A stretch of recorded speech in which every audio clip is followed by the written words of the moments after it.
this. All right. This is crazy. This is crazy. This is crazy. Hey, life's a risk, carnal. Tell me something, my friend. You ever dance with the devil in the pale moonlight? I do a great impression of a hot dog. Billy likes to drink soda. So am I to understand that you men completed your training on your own? That's the fact, Jack! Come on, seriously, who is that? I only came here to do two things, man. Kick some ass and drink some beer. Looks like we're almost out of beer. What's up, watchers? What's going on? This is Lucky the Dork Dad, and with me as always is Little Joe. ¿Qué pasó, locos? And again, we continue our year of guests. We got a special guest today. A fellow watcher. He was our first guest. What is up, watchers? We are talking about, of course, CM Chuck from the Just Another Friday Night podcast. Oh, thank you, ladies. Thank you, ladies. I appreciate y'all, man. I don't know how y'all do it with all these groupies outside the studio. One half of Just Another Friday Night, or the better half? Oh, one half. No, definitely not the better half. Let's not go that far. I would never say that. I'm just trying to start some stuff. I think Double A's t-shirt consistently outsells mine, but that's okay. I like that. All right. So, what is going on, Chuck? How you been? I've been good, guys. I've been good. I've been loving the show, man. I got all caught up this week. I just wrapped up Dude, Where's My Car today, and I was like, it's so funny. You guys do such a great job of, even though some of these movies I haven't seen them in a long time, I feel like I'm rewatching it with y'all, even though I'm not, and it makes for great listening while I'm at work and the day's dragging, and y'all get me rolling with y'all's y'all shenanigans, and y'all have had some cool guests, man. I thought y'all had some really great people. Joe's brother-in-law I thought was really neat. Although I'm telling you, I missed an opportunity. Backdraft, should have did backdraft with that dude. I would love to hear the fireman stories, man. Well, he wants to do another movie. We got something lined up. So okay. Oh, cool, dude, cool. Like since he got off, he's been sending me different movies that this would be a cool movie to do. And it's like I told him, I said, it was his first podcast, and once you pop that cherry, you just become a podcast whore, don't you? He's definitely a character. He's got a good personality. He could tell some stories. Hey, we need to do a podcast where he just tell stories. What happened?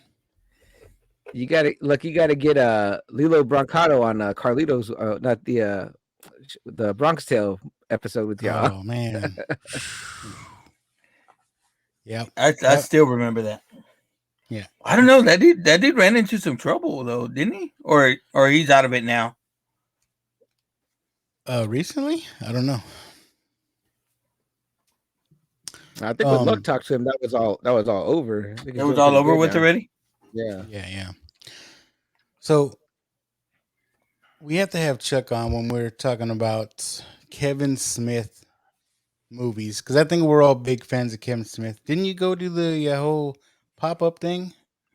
Chuck? I did, yeah. Me and the significant other went to, and I mean my old lady, not Double A. My other, the other significant, my non-hetero significant other. But there you go. Yeah, me and her went up there to Austin, and dude, it was actually crazy because this is like kind of like not mid-pandemic, but like at the tail end. And dude, Austin was like a tent city, man. Like they had like all these like tent camps up. I had never seen that part of Austin like that, so it was really trippy, but it was pretty cool. Food was kind of mediocre. The movies, to be honest with you guys, I was kind of like, damn, man. I did get the chocolate covered pretzels though.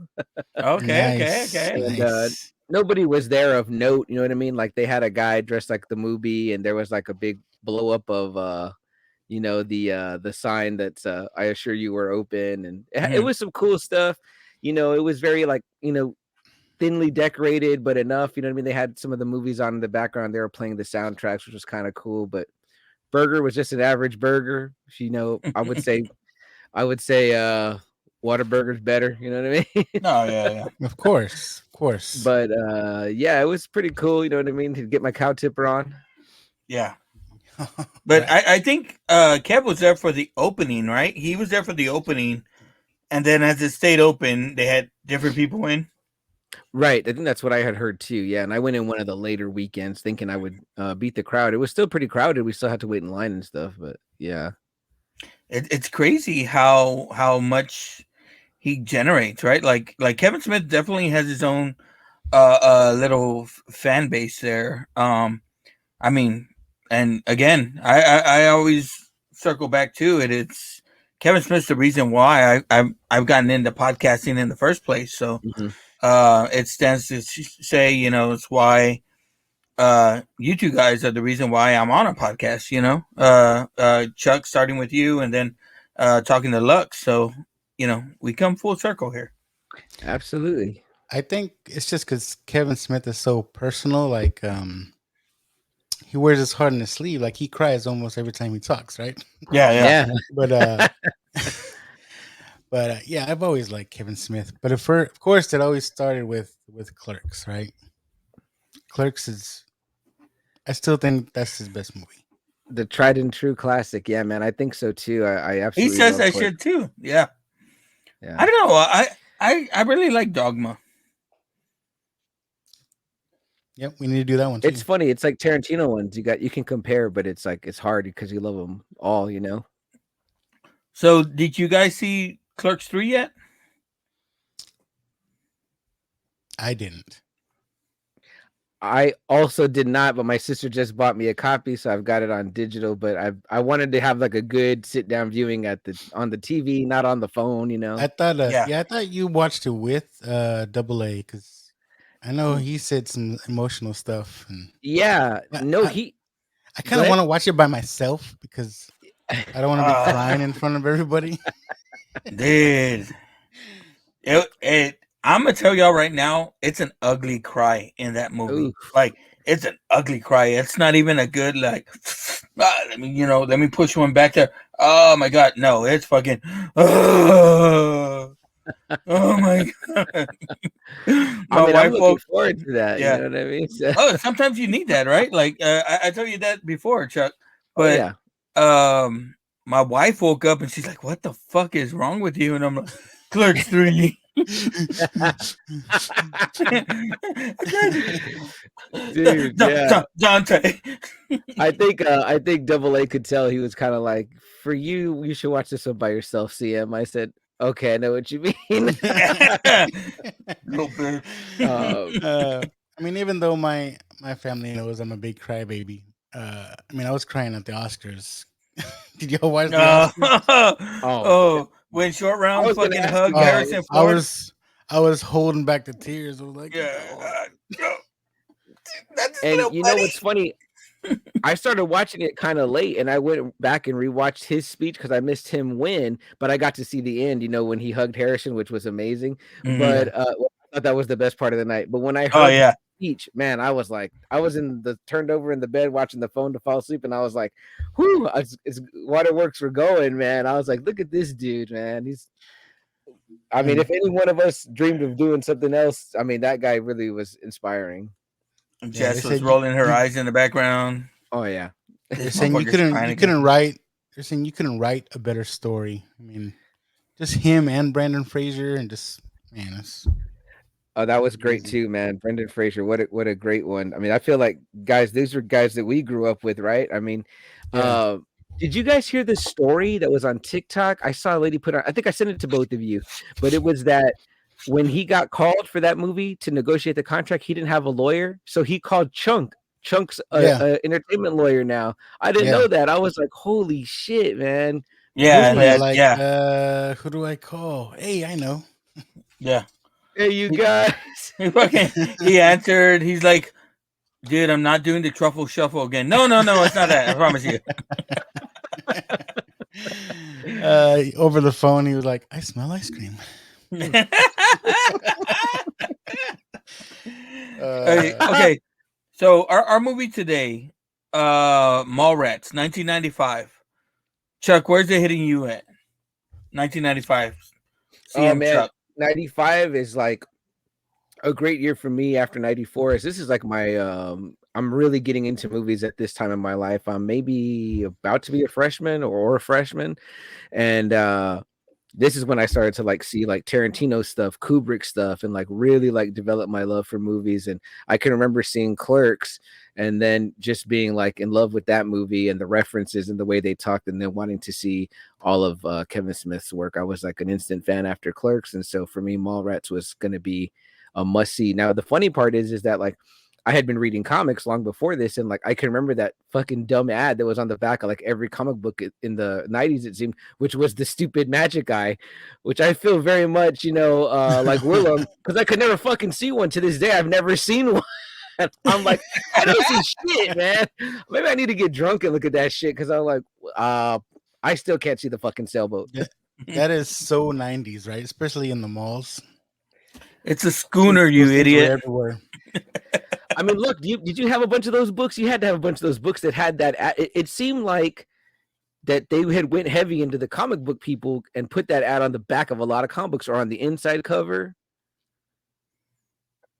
I don't remember in the comic books, but I remember it was everywhere in the 90s, especially in the mall. Yeah. For me, 1995, this was the summer before my senior year. And I remember, this is one movie I do remember seeing in the movie theaters. I saw this at the Embassy over off Bitters.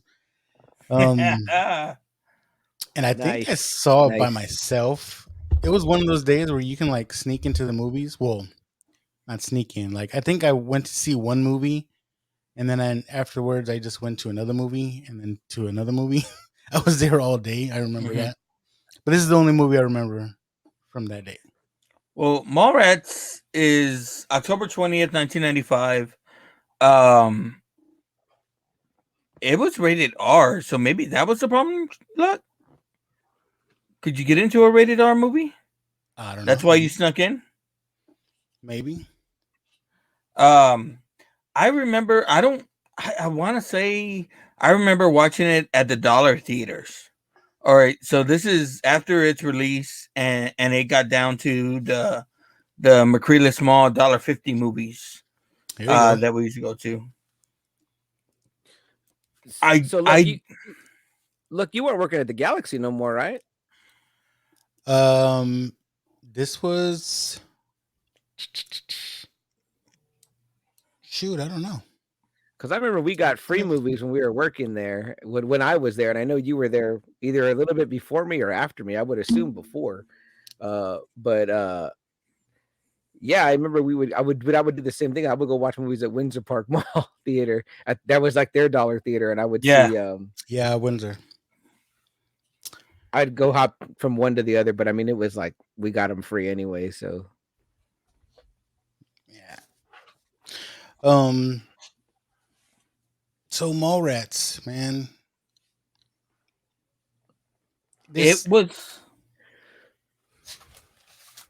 Mallrats was not well received. It wasn't. It wasn't. It's become more of a cult classic in the long run, but look, we're talking about it was made for $6.1 million, which was a big jump up from the $35,000 that he used to make Clerks. And it only made $2.1 million worldwide in the box office. Do you guys want to try to start the movie, and then we can just talk into it? Yeah. Yep. So, watchers listening out there, fun thing to do. This podcast, we kind of watch stuff, commentary style. The fun thing to do is just watch along with us as we talk to it, because sometimes we talk about the movie, but I'm pretty sure we're gonna ramble off with this group here. So,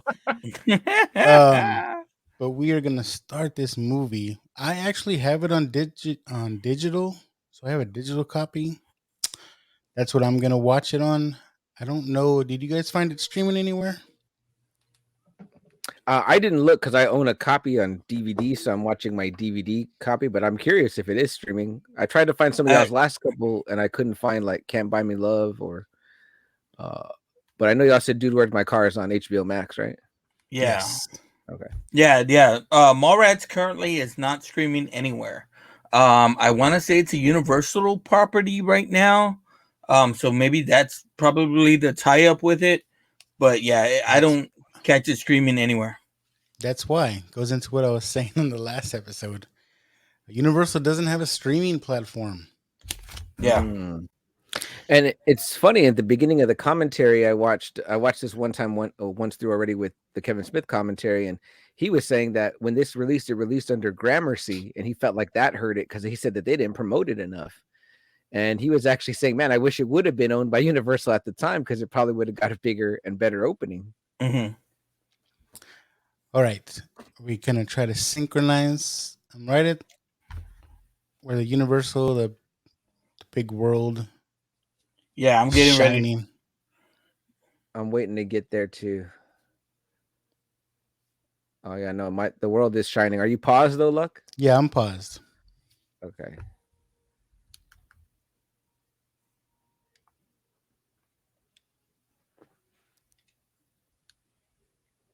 This makes for great podcasting. I know. Huh? You want to not get it, but you can't help Look it. at us waiting for the Just Another Friend Night guy. But I could have talked. I could have talked. But I have the video on, so this Oh, time. okay, my bad. I messed up the last episode. I gotta remember that you have it on. Yeah, and I got my damn fan in the background. Wow, that's great. It's all good. Are you ready, Luck? You ready? I'm ready. All right, 3, 2, 1.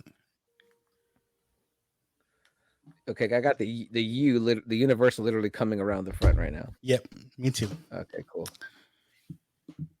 I'm watching on the old PlayStation, boys. Every time I see the Universal, I think of like the Minions now. They're like, and then right here we get the one he said, right? Gramercy. I'm not really familiar with them. Yeah, with the looks like a naked guy standing. It's like if the Oscar said like he's free. excited. Yeah, he got away. You know what? Another thing I'm happy about the Oscars, like the movie that won pretty much everything is the movie we saw together. Yeah, that was cool. Yeah. I thought about that too, man. I was good pull there. Look, good pull. What was the name of the mall? Did you see it? I didn't see the name of the mall, but I like all these stores, like Burning Flesh, Tanning Salon. Yeah, fashionable male, rug munchers. Rug munchers. It's so awesome.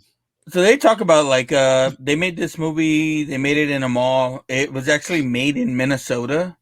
The mall that they used, and it just so happened, there was some stores that were open, but for the majority of it, the mall was closed.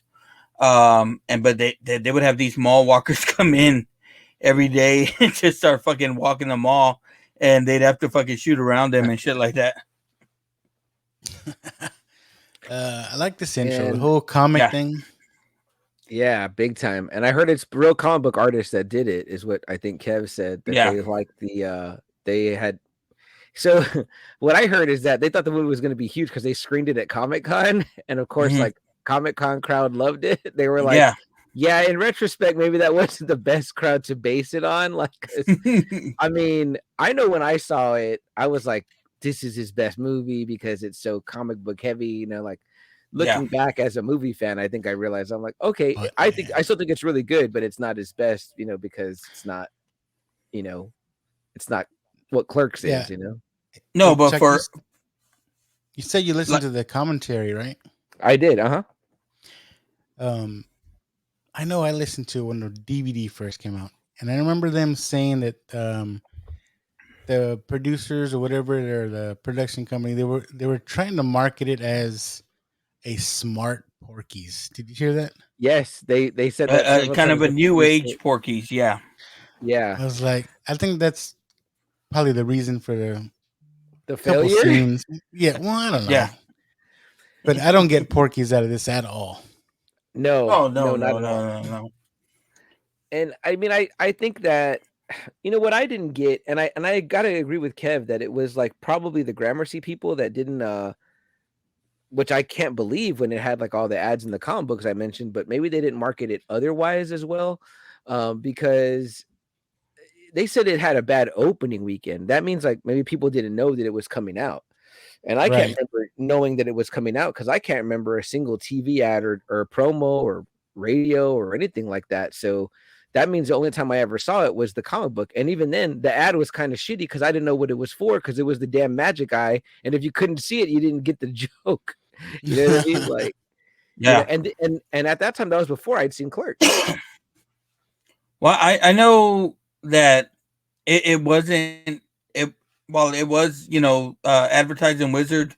It wasn't played out to that. Like I don't think you hit on any of that, but the fact that they used this actor, is it Jeremy London or Jason London and Jeremy London's brother from Dazed and Confused?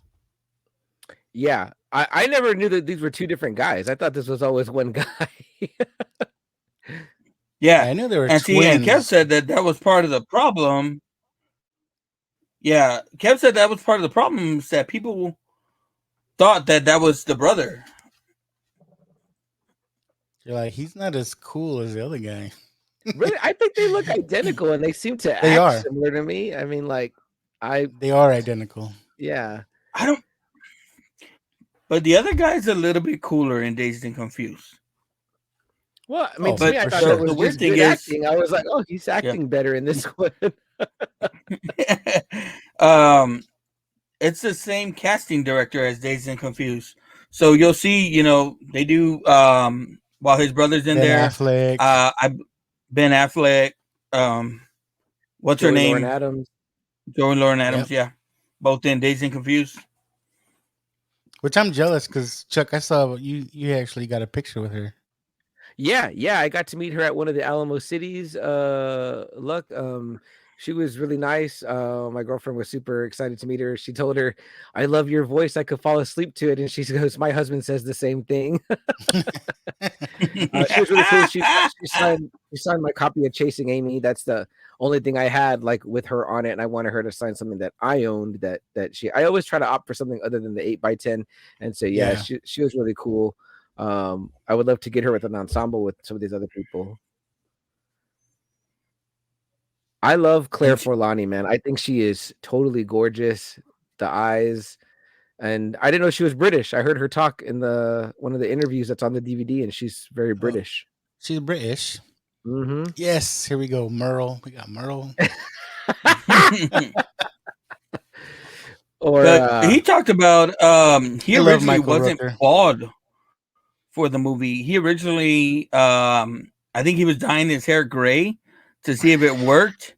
And he ended up balding himself and thought it worked better and a little bit more sinister. Oh, shit. yeah, they said that when he did that, he came off cross more sinister. So they kind of made him more, instead of being like goofy, they made him more like evil, which I thought was a big plus for him. And you can say he looks like Lex Luthor. So Yeah. Well, I think he would have made a great Lex.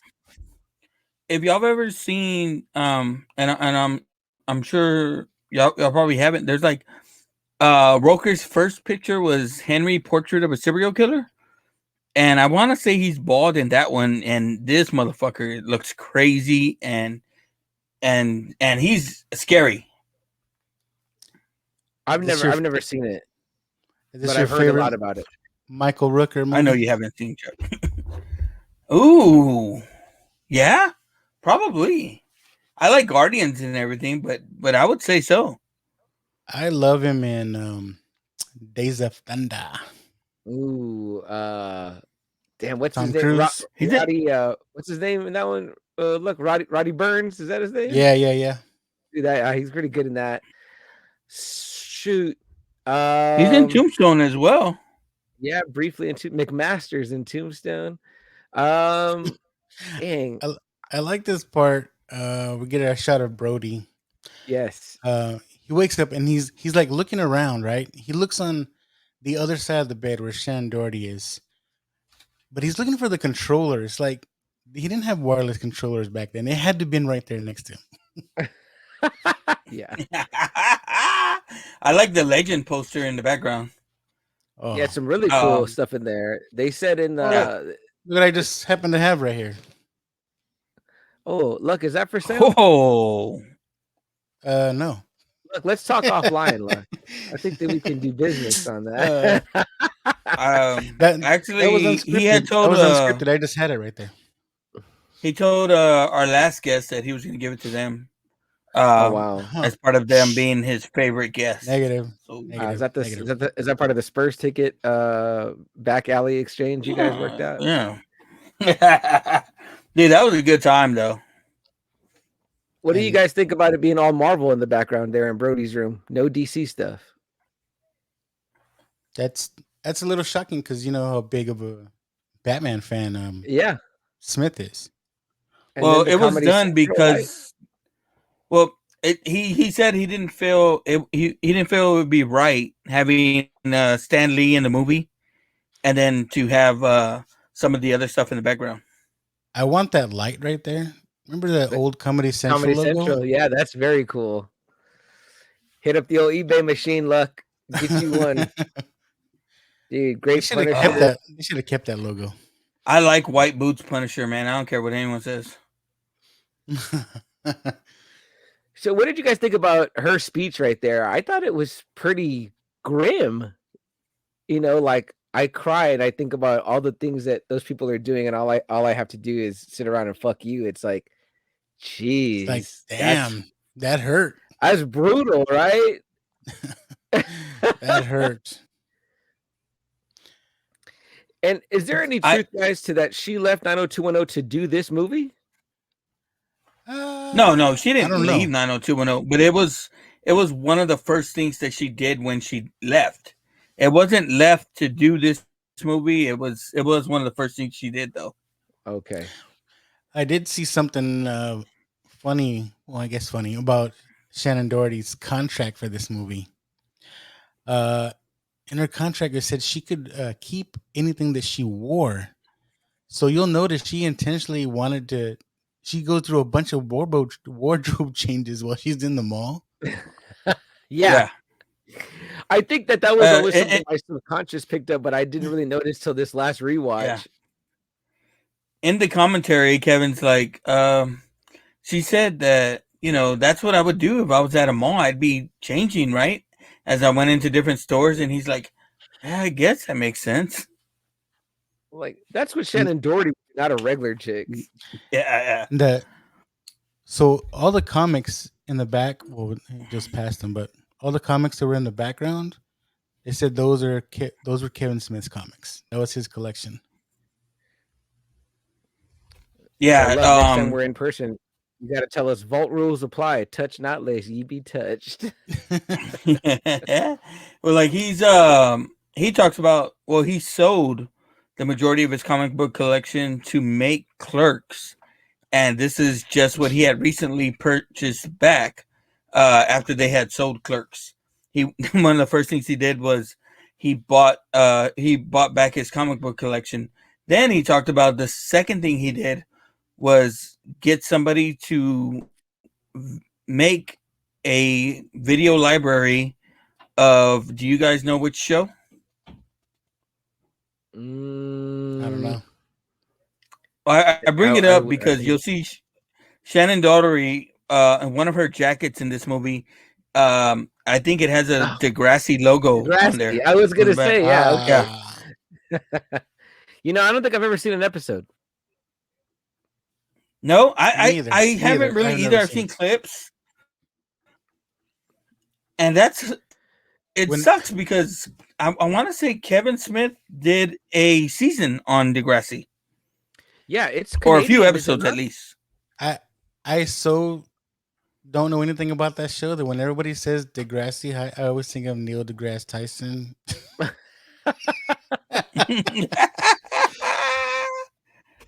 You know, I know we gotta ask our friend old CJ right? about it. Belanger, yeah. You guys should get him on an episode. I bet he'd be a hoot. What do you think about his story? Oh man, you really want us to get canceled? I mean, has that ever happened? I don't know. Hey, there's no bad press, Joe. Oh, here he comes. Here we go. Fucking This Batman shirt. himself. Do you know the story behind Brody's shirt?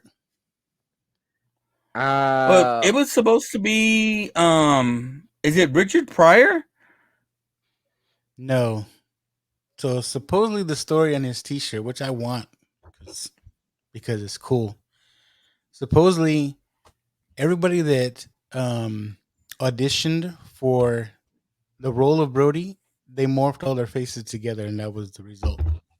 That's pretty cool. I dig that. And that's why you'll see, I think in Reboot, he's got a Stan Lee shirt on now, right? Oh, is that right? Stan Lee had I passed didn't already. notice that. I love this cliche, right?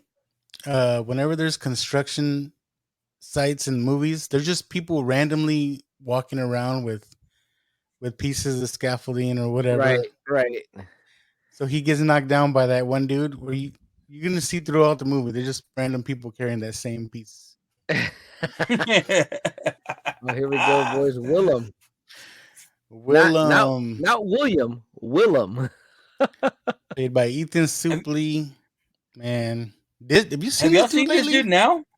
Yeah, Bruh, He is dude ripped. is Yeah. ripped. Yeah. Yeah. He Good should for be him, inspiring. man. How come we're not inspired by him? We should be inspired by I am. He 'Cause he was does really he big does a at one point. podcast, but yeah.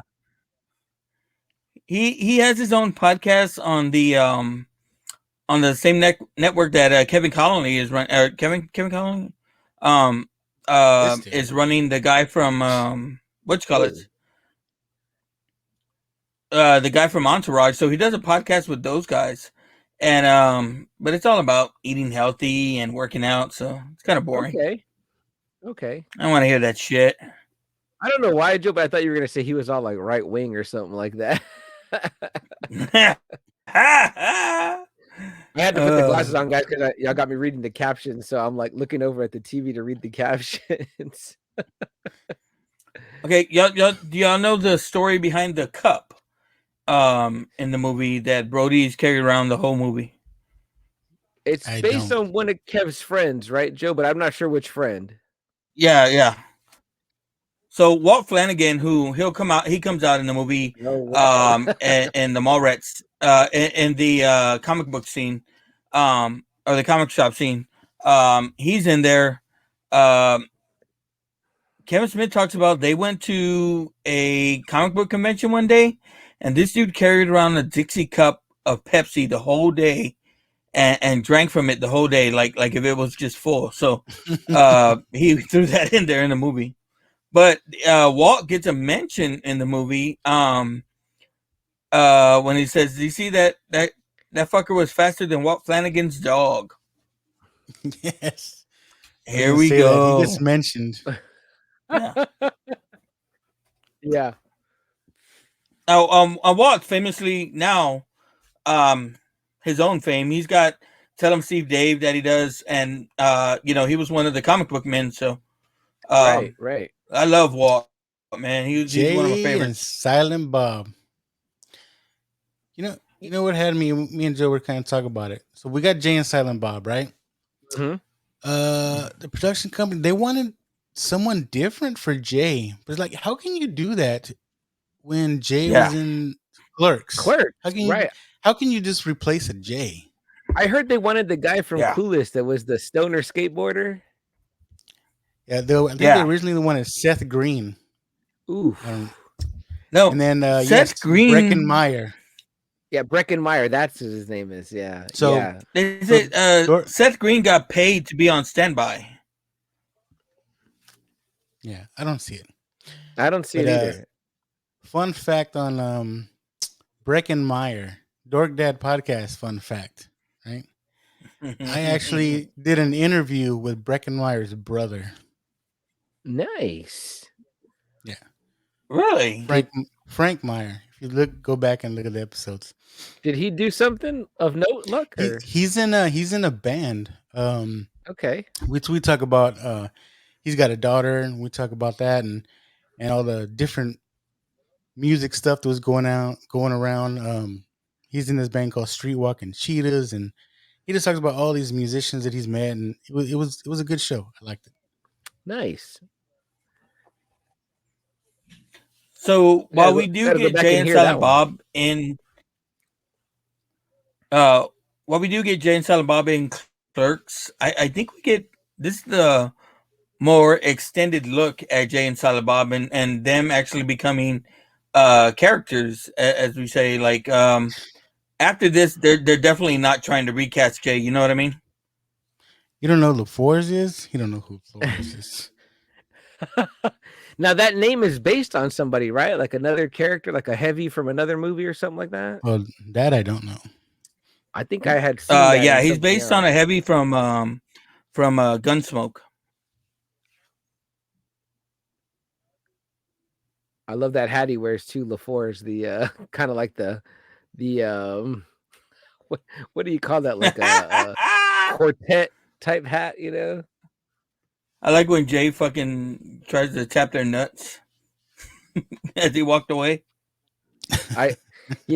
Last episode you guys were talking about, the quotability, right? Like I always say shit from this movie. Like I'm like, have some heart, Silent Bob. You know what I mean? Yeah. Oh, there's a bunch in this movie. Fly, fat ass. Yeah. Oh, I like he I goes love how he's like, berserker Wolverine style. yes. Stupid dumb as a bastard. schooner. Look how he gets so pissed off. You dumb bastard. And this is where we get the Easter Bunny ain't real. And it's like whenever we talk about is there an Easter movie, Chuck always brings up, well, there's Mallrats. Hey, and perfect timing, guys, because we're in March. Our local grocery store, Yes. HEB, has the Easter stuff Yeah. out already. So great timing, fellas. Great timing. Like that's the word. Yeah, Time no, for it's planned. cookies. Yeah, That's with the where clocks time- in the the background. clocks. I'm like, what kind of shit is that? This is another one of my favorite parts. Oh man, I They're could go for sitting a here. mall cookie though. All right, like, so Chuck, that we're kid at this is first back game. on the escalator. We rode the escalator maybe 5 or 6 times, and every fucking time that kid is still playing on the escalator. Oh yeah, every time. This conversation, it's pretty up par there with the Star Wars discussion in Clerks. Oh yeah. Yeah. And what do talk you guys about- think? Do you agree with the Brody's assessment there about Superman couldn't have sex with Lois? Yes, I think I've a regular always said woman, it. he'll shoot a load right through him. Yep. Blow her back out. As men, there's a lot of things we can control, but I don't think that's one of them. I don't even think Superman can control that. So, Dude. But as we know in the comic books, he did nail both Superman, Yeah. Wonder Woman, and Lois. So.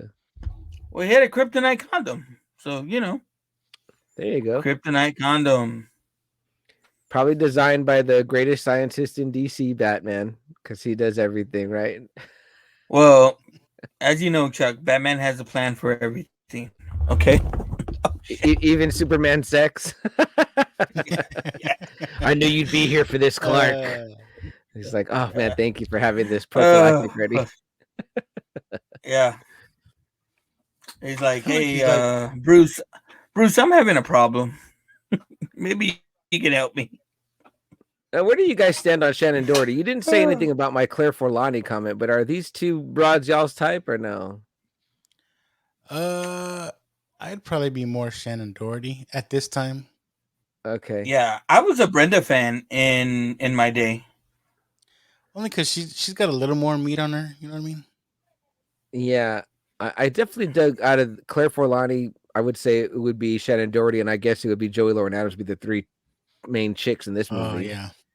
Oh well, yeah, we're going them three. I'm Joey Lauren Adams all the way. Oh really? And it's probably because of the voice. And that's Kev's girlfriend at this time, right? Are they? Yeah. I believe so. Or this is where they became. But yeah, because he gets the 2 scenes where we have her nude, or the scene where they show her tits, like he's in that scene with her. I love these like Wile E. Coyote blueprints. So Drawn in the by the commentary, great Scott Mosier. yeah, and in the commentary I watched, Jay says you can buy that at the Secret Stash. I Oh, don't know if that's really? still true, but yeah, that's pretty cool to buy that blueprint. You know. Dude, he sounds fucked up in the commentary, right? It's like, hey, Oh, he you can sounds buy like that. he's on some shit, and the guys are kind of laughing at him, like Affleck Yeah, and Kev can. You know how Kev used to always kind of yeah, help him along. You know what I mean? I love this thing, yeah, sock full of dude. quarters. Kevin talks about like he went through a lot of shit with that dude. Yeah. And I think the last time being is like he really had to sit with them, and he's fucking crying. He's like, "This is the last time we're doing this, man." But they went through numerous fucking Joey Lauren Adams, numerous fucking rehabs with Jay, and you could see it in the movies. And it's not until after I think Strike Back, and when he started doing the podcast with Jay, is that this dude started getting fucking what you call it sober. Sober, yeah. Uh, The kid being on the escalator, shit. How did These you guys days, feel about? like, go ahead, Chuck. Oh no, I was gonna say just about the TS character. In some of my initial viewings, I kind of found him a little annoying. Like I was like, man, he's kind of a prick, you yes, know? Oh, Yeah. dude, yes, yeah. I don't, very and that's annoying. what I think sucks for the movie, because okay, like you see the characters that Kevin Smith has, and then you see the amount of characters that come back, and this dude's never come back in one of the fucking Kevin Smith movies. You know what I mean? Yeah. He's never been Yeah. seen again in the View Askew universe. This movie, it's taken over by Brody and Jason Lee, and for a good thing, Brody's probably. I'm not skipping ahead to the best part, but Brody really saves the movie for me, and I'm glad for it's Jason Lee's coming out party. I think he only had one movie before Yeah. this. This was before Chasing Amy. Okay, Correct? well, This is before Or Chasing Amy, yes. yeah. Yeah. Because he hits it with Clerks, and again, this was negatively reviewed. It was bombed from the get-go, and then Chasing Amy, he redeems himself and then goes, kind of stays on an even path and from then on. Trish the Dish. now This I guess story this is would be like a fourth chick. eh. No, she's 15, Chuck. She's 15. Look at her. She's not 15. Can't be a fourth chick. But that whole story is like so unbelievable, right? They're gonna give her $20,000 for this book. Yes, she For gets a $20,000 minor. from For a Pendant. minor, giving $20,000 to a minor to have sex with these men. Yeah, that's I pretty. don't But she know. says she got permission from her parents, right? Yeah. I guess. And they, Jennifer Love Hewitt got turned down for this role. It's really talk about Like, Does that girl look 15? no. This is really talk about She doesn't look 15. She wanted to do me in an uncomfortable place. Like the back of a Volkswagen. you mean the back seat? Shannon Hamilton. Not for nothing. Am I wrong, guys? But she kind of resembles Ben Affleck. Like maybe they could be brother and sister. You know what I mean? Like not to make it gross because I know what happens later, but No, you did. Yeah, you went there, Chuck. Okay, all right, never mind. Oh, fuck. But am I wrong? Is there not some resemblance between her? Yeah, definitely. I don't know. You're not definitely. Yeah, bro. This clothes though, the clothes, the shirt wrapped around the jeans, totally 90s, right? Totally 90s. Oh yeah, that's big time 90s. I mean, you might And see what me and episode- Lux still dressed that episode- way. What episode was it, Luck? A couple back, you guys were talking about they were somewhere and they were always wearing jackets, but it was hot. in Tucson. Oh, and Can't Buy Me Love, right? Can't Buy Me Love. Can't Buy Me Can't Buy Love. Me Love. Yeah. They're in Arizona. Come on. Yeah. So here we go. There's Walter and Brian. Let's see, Brian. I mean, Brian was on again at the time. We didn't know who the fuck these guys were, but Yeah. now we know. Brian is so he yeah, still the looks the same, comic book man. He's so different now, Brian. Right. All gray hair and shit, right? Yeah. I met Brian here in San Steve, Antonio. I helped them find tacos while they were at the comic book convention downtown. Nice, Joe. I actually saw them. It was him and the other guy. Man, I forget his name. Probably Ming Chen. No, Ming Chen? the other guy. Mike Zapsik. Mike Zapsik. Yeah. So them two were walking around. That was the year that I actually had a booth at Comic-Con. And I saw them before the show even started. Luck, were you hawking merch at that, or were you live? That's when I was pushing Three-Legged Rabbit okay. stuff. I don't know if I ever showed you guys. I have like these mock comic book covers of Three-Legged Rabbit. Yeah. Home of the Just Another Friday Night shirts, if you guys want to get some of that merch out there. Now watch Here this comes as this well. notorious scene. Those are the ones that sell. But I just noticed the damn scaffolding in the background again. Yeah, there you're right. Look. Fucking lucky. I'm gonna be looking at that shit all day. Fly, there it goes. ass fly. See, his Let me tell you guys, that's the perfect thing to say if you're ever with one of your homies and you're at the river and they're using the rope. Wait till they let go of the rope and they're midair over the water. It'll totally fuck up their landing. Oh, and there's a gratuitous shot. Did you do that to Double A? Did Never. you do that to Double A?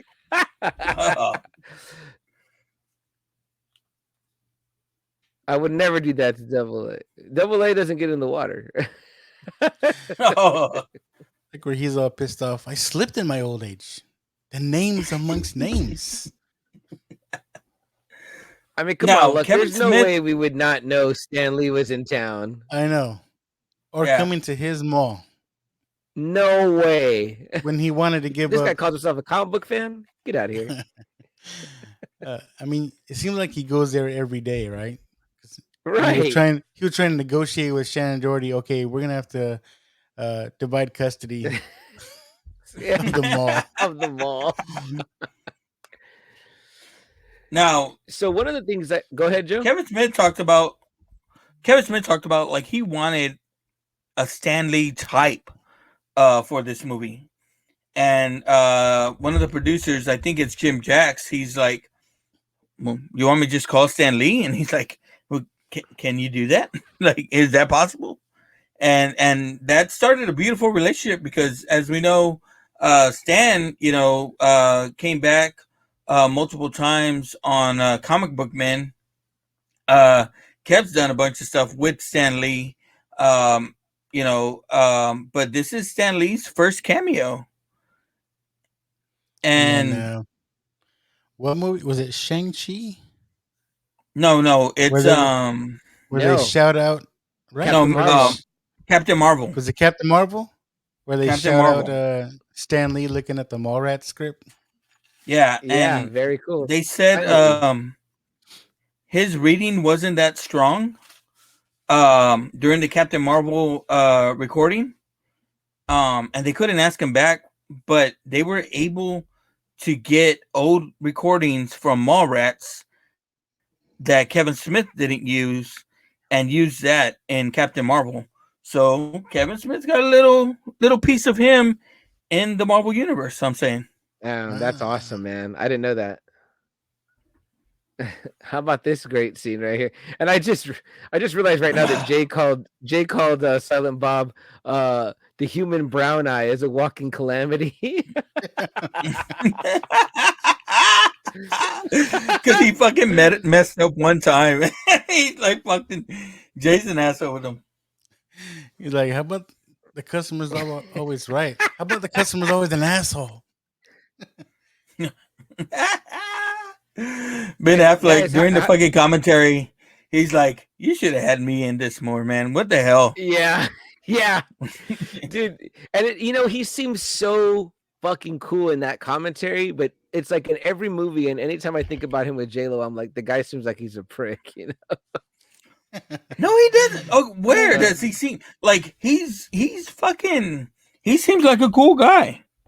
You I think he mean, seems you cool take all the away, time? yeah. I mean, okay.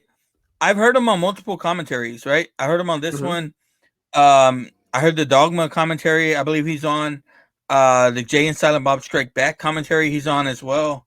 And just all the times he comes back, and it's just different. Like Kevin Smith talks about, like they brought him in for this movie, and after the movie, like he just hung around, and he's like, he told Kevin Smith, "You get back to L.A., man. We should hang out, man." Because he goes, Kevin Smith's like, I shoot you now, but he's like, I'm a cool guy. Like you can hang out with me. I'm a cool guy.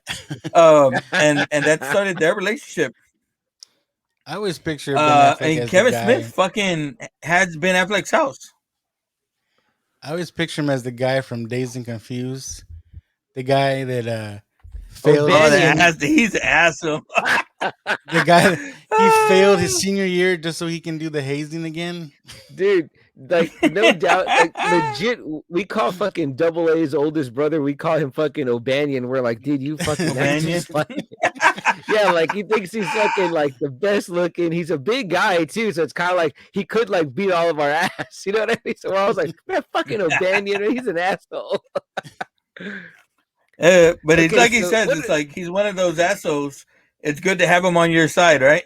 Yeah, no doubt. Yeah. Now, what about this scene, guys? Why does she choose to fuck him in that moment? Because he didn't. I guess he hadn't shown that masculinity up until then, right? Like, and that's what she wanted of him. She's still breaking up with him. She legit calls it small. Like, yeah, he's like, too you little, said too it late. was a good size. Oh fuck! Too little, too late. Chuck's just finding that out. He's gonna go ask Jess. Did you mean what you said when you said it was a good size? See, like she wanted to like hurt him right there. That shit's wrong, man.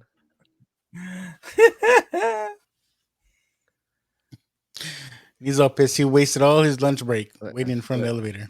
I like the way he jerks away from her too. Dude, he plays a prick too good, y'all. I'm sorry, man. Hey, like, but he is the bomb in Phantoms, though. He is the bomb in Phantoms. Word, dude, bitch, Phantoms like a motherfucker. I love when they're arguing, like in the elevator, and she says, like, I don't care when two major comic book labels are having a crossover event. I was like, what? Dude, I felt attacked in this movie. I was like, oh man. I've had that fucking argument before. You got this weird glow on you right now. Like I'm glowing because I just got laid. That after sex glow. He said I don't look the same if I banged anybody back there. When you got that glow, you feel. I don't know, like this guy, like he's just a bad actor, bro. The TS. Well, what I heard was right there. She hit him in the nuts for real with the purse. They did the take several times, but Kev kept the one where she hit him in the nuts for real. They say he laid on the ground for 20 minutes. Man, I keep thinking back to Dazed and Confused. So you know the little kid in Dazed and Confused, the one that I guess kind of like the main one that they're after. Yeah, the long hair kid. The brother. To me, it seems like that kid grew up to be TS. Damn. Like he's annoying in Dazed and Confused. Yeah. I like him in Dazed and Confused. Now, Joe, except when he's touching his face all the time. Yeah. Yes. Yeah. Yes. That guy's a bad actor too. Yeah. Joe, did you know that's Walt Flanagan again right there as the Yeah. Stagehand. Fucking Walt is so great. I never noticed that till this last rewatch. They talk because he plays multiple parts in Clerks, right? Yes, I did know that. Yeah. He's the egg guy, isn't he? Yeah, the egg guy. Look at the flannel shirt design that they're both fucking they're wearing. Yeah, they're matching. Like, why did they fix that? That looks like shit. That is so fucking 90s, bro. There's a funny outtake where Michael Rooker tells him you're fired, and he grabs the badge off and he yanks the wig off on accident too. It's pretty good. It's pretty good. This guy's got a flannel on too. It's the 90s. That's the one black guy in the whole movie. That's usually my line, Chuck. God damn it. Sorry, guys. Hey, you know what? I picked up on what Luck said last episode about Dude, Where's My Car being whitewashed. I was like, oh shit, he's not lying. Yeah, I will say this. Kev fixes that later on. Chuck's like, we got to do the right thing next, just so I can feel right. Is Now Watch This whitewash too? Come on, y'all. Spike Lee joint. No, hey, I'll give you a little sneak preview, Chuck. We do got a movie coming out of East LA pretty soon. Ooh, I can't wait to hear that. Some beaners. Saponi. There's Scott Mosier. Hey. Yeah. So Scott is Kevin Smith's. They were best friends basically. But this scene always freaked me out. What the fuck With her is trying that? on the underwear?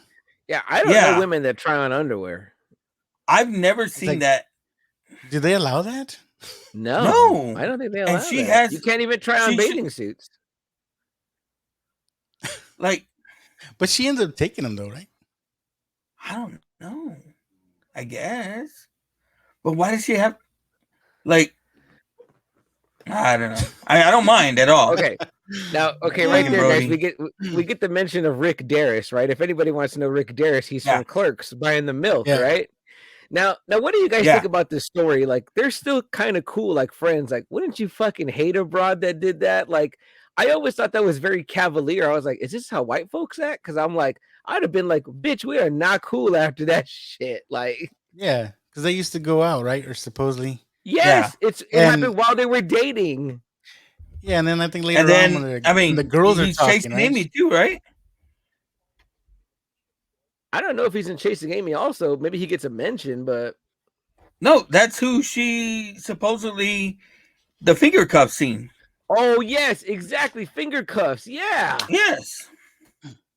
They even he makes mention of it, right? He's like, yeah, he was an arch fucking bushman. Yeah. And so they talk about the. I guess you're right. Look, she's buying the underwear. I mean, because they mentioned Julie Dwyer in this movie, and Julie Dwyer is the wake that they go to on Clerks in the first one. Yeah, so they said that this is the day before. Kevin Smith said that, right? Mallrats is one day before Clerks happens. I don't know. This is the first. What do y'all feel about it? It's the first universe. Yeah. It's the cinematic universe. Yes. Yeah. Kevin Smith was way ahead of everybody. What do you guys feel about Brody's sleeping story? Y'all have that issue with your old lady? I like how the girl's like, I know exactly what he means. Or I know exactly. When I first saw this, I thought the same thing. I was like, oh, that is problematic. I was like, so no, the little cup though, I always thought, like, does he get free samples because it's a little cup? Because he tells that guy, fill this up with Coke, no ice.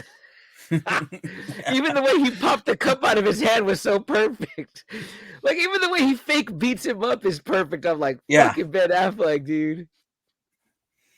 And so I want to say, when he recorded the commentary to this movie, he was on break from Armageddon. And so he talked a little bit about making that movie and the subtle differences between making a big budget Hollywood picture and then making this movie here. Damn, I mean, look at Batman. Batman's going to town on that ass right there. Hey, that's my Batman right there. Dude, this is basically Batman beating up. Let's see, who could Jason Lee play? The Riddler. Robin? No. I say the Riddler. Let's go with somebody that hasn't been played. Like I'd say like Calendar Man or some shit. Or what's that doctor that y'all always, the doctor guy? Hugo Strange. Oh, Hugo Strange. Man, you see how he just hit that right cross? Damn. Fucking Batfleck.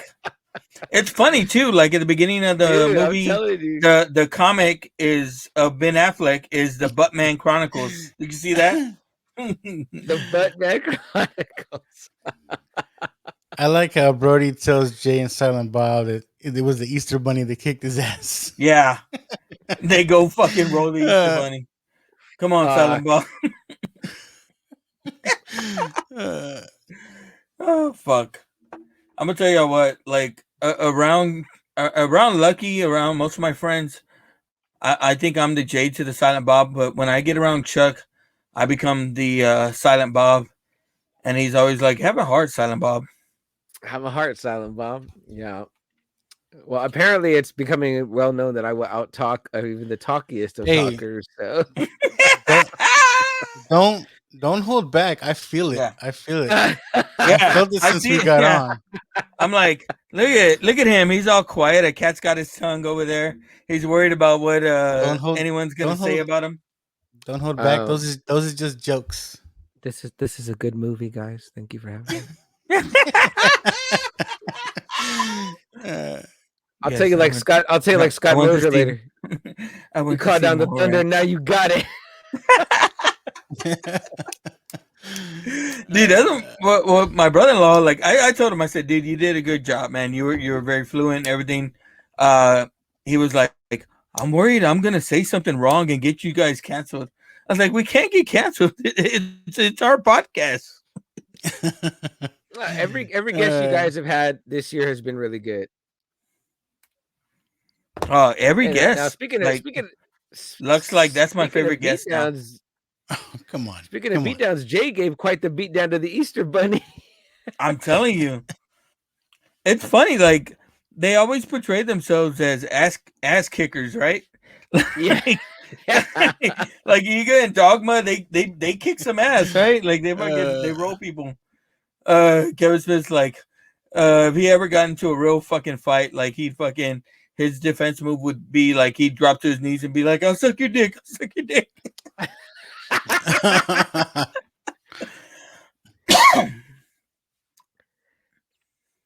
Y'all not feeling Claire Forlani? Dude, she's a babe. Dude, I think you just fall in love with her eyes, bro. Did you ever see her in Meet Joe Black? Oh my gosh. No. That movie's worth watching. If y'all cover that movie or not watch this, have me on. I want to watch that with y'all. We don't watch that. That's a Friday night movie. Isn't that a chick flick though, right? Yeah. Like I said, a Friday night movie. I remember that I had it on VHS and it was 2 videos. What? Wow. Was one video just of him getting hit? I think Scott Mosier. This is the part. Would you ever do this to someone? I honestly, I could see it.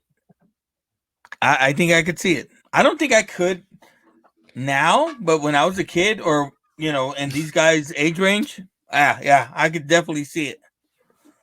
Basically, Joe is saying he's done it before. Look, he normally has his hands in his ass anyway. So. The infamous, the infamous stink palm. Stink palm.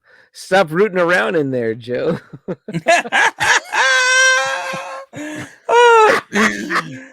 Dude, you cannot say chocolate covered pretzel, or anything around me without me thinking of this. Every time I eat flips, I always say they're a little melty, but damn are they exquisite.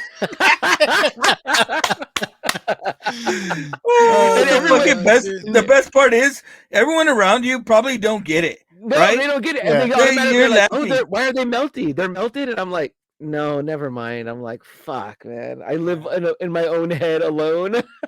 you have that Joker look on your face, right? The Joaquin Phoenix, like, you just wouldn't get it. Yeah, I like how he's like I like how he smelled his hand and then walked off. He's like, wash it all you like, you won't get that smell off.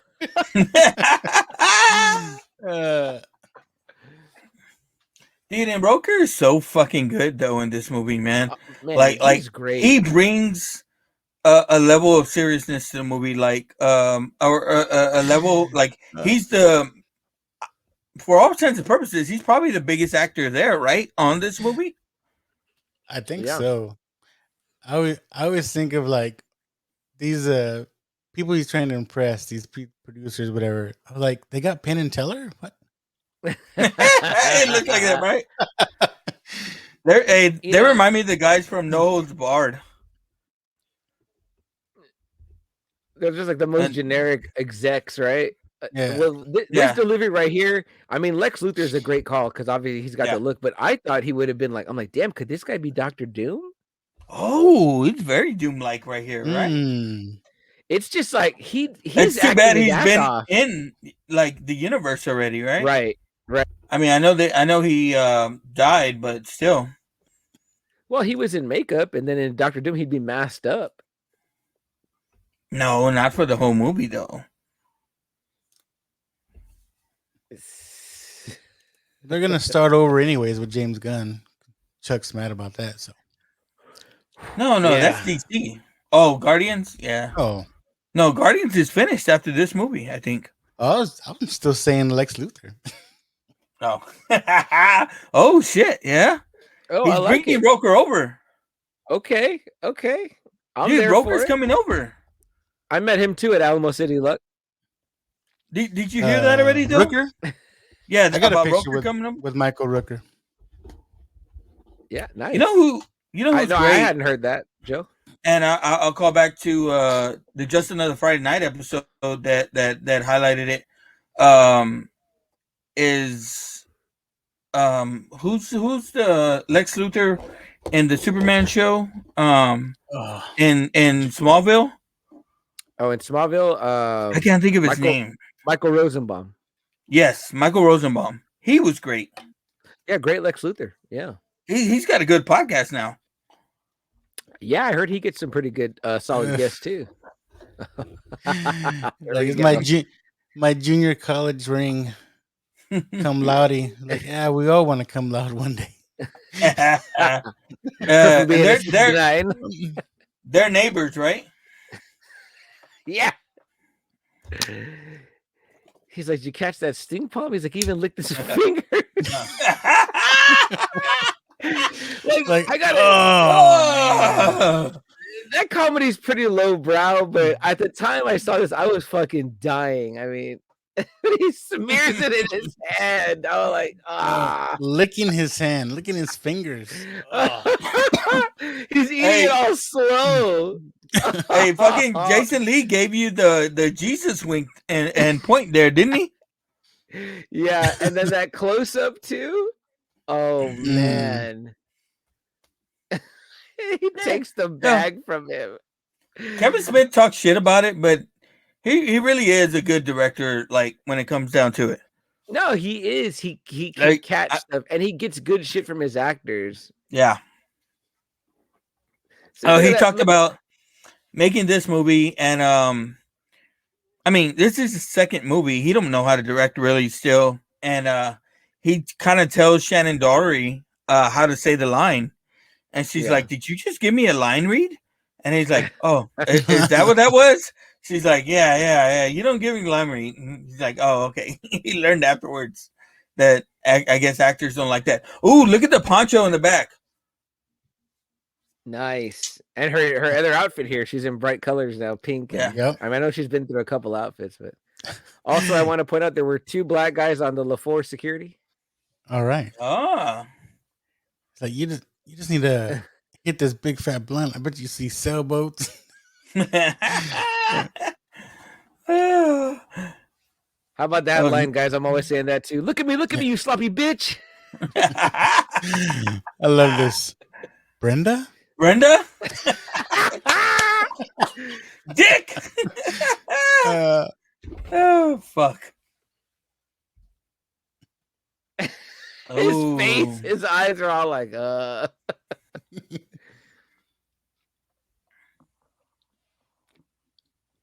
Damn, he had the narcotics. The contraband. Okay, It looked like I the just tell least you, amount of weed, right? if this movie was made nowadays, they'd clean up fucking Brody's eyebrows. I like the hell. I'm just There's a gonna whole say it. group. There's a whole group of cops there, and they didn't see him. Jay I pulling up with the know. bat.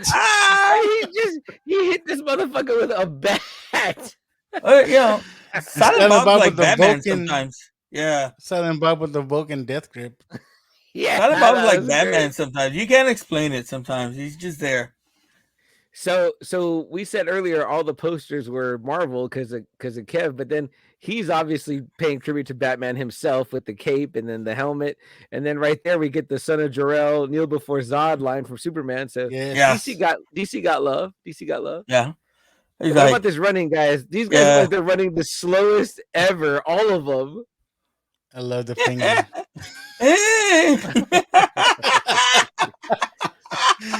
Like this shit is so slapstick. Like what the Yeah. fuck? Like this is like Stooges shit. Yeah, there he goes. I want that grappling gun. Dude, I'm telling you. I have a couple little small versions, but that one's cool. But his utility belt was shit though, man. He could have got a It better is. utility belt. Like it was spray painted. I mean, I like the end of the scene. He just fucking hugs him. all the Batman 89 love right here. Yeah. Again, where do you get Where those do you wonderful get those wonderful toys? Here we go with the love Pika that. Pika. And he kisses him on the Yeah. cheek. That's right. Now- Fucking now I heard in the Zoe commentary that- Sunday. I heard in the commentary that Kev said that they were on Jay said they were on a real wire and that it started to come loose, the harness. And Kev got real scared and was like, get us down. He said Well, they were they about said- 50 feet in the air. Yeah, and I guess it took a while for someone to find the key to get them down. Yeah. Did you ever notice this? TS, what he pulls off from the table? The clerk's cap. Clerk's Oh, the cap. clerk's Yeah. cap. You know, I noticed that. Yeah. Hey, that's cool. I would love to have one. You know what? I would say this isn't like Pika Pika, guys. This is more like the Mission Flea Market out there. Yeah. Highway 90. Put some backs on these, you freaking savages. Yeah. A bunch of savages in this town. No doubt. I felt that. Yeah. Yeah. Oh, you felt like that a little bit earlier, didn't you, Chuck?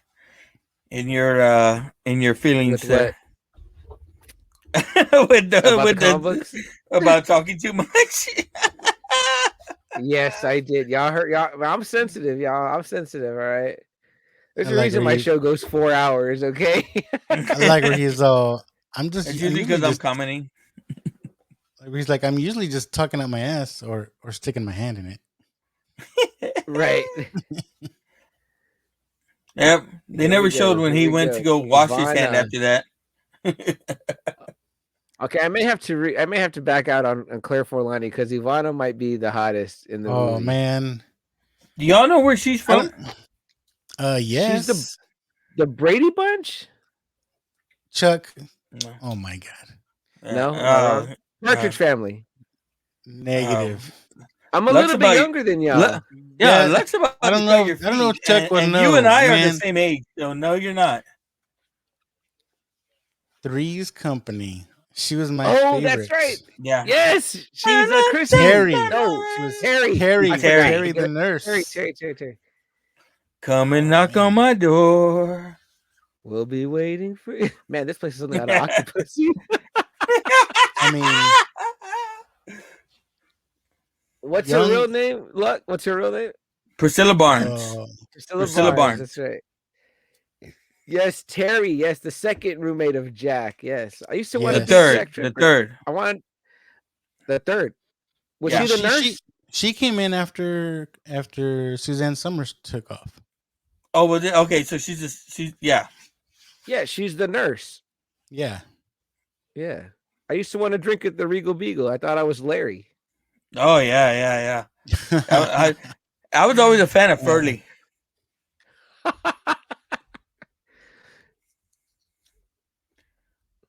Now, this is the reason why it gets the rated R scene or rated R because of this scene here.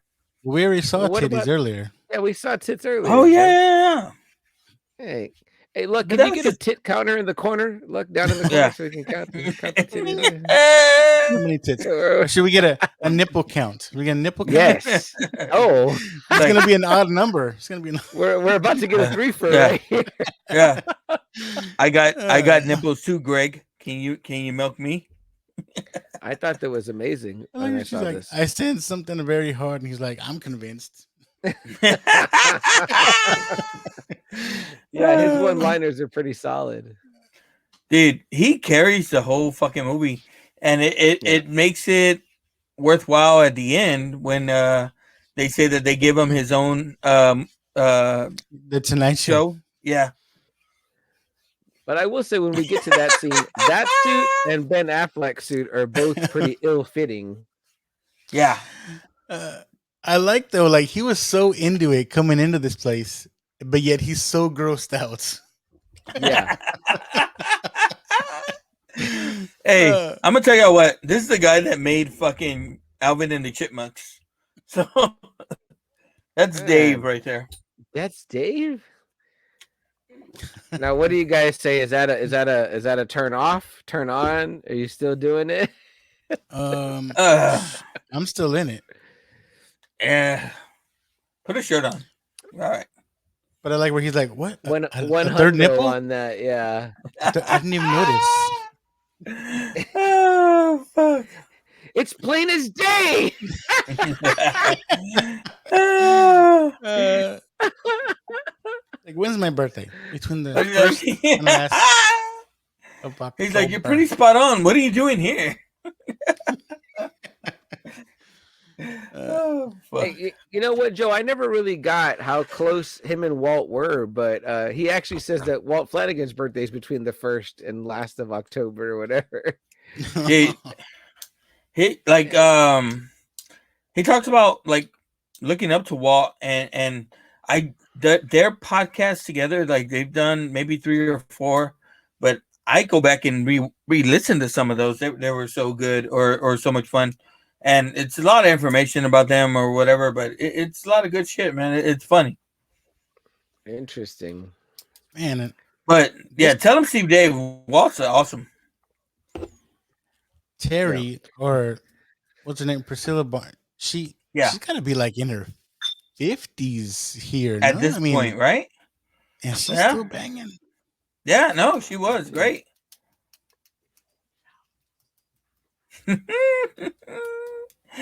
It's funny when she takes that fucking Any thing off. extra body part? Other extra body parts?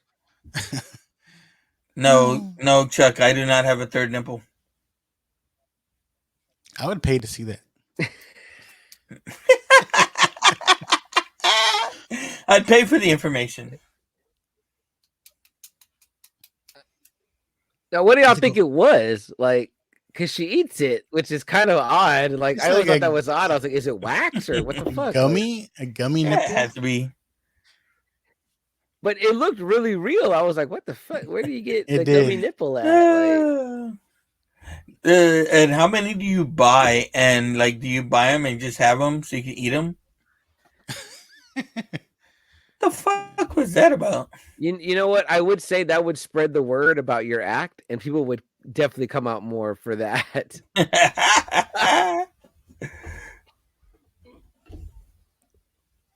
I just fucking hate TS the whole movie. Like, I Right? never like him. Yes. I don't want him to be with Brandy. I'm like, she deserves better than you. You're a real asshole. That book that Kevin Smith is holding up, he actually wrote in that book. What did it say? Like Slackers and Dykes?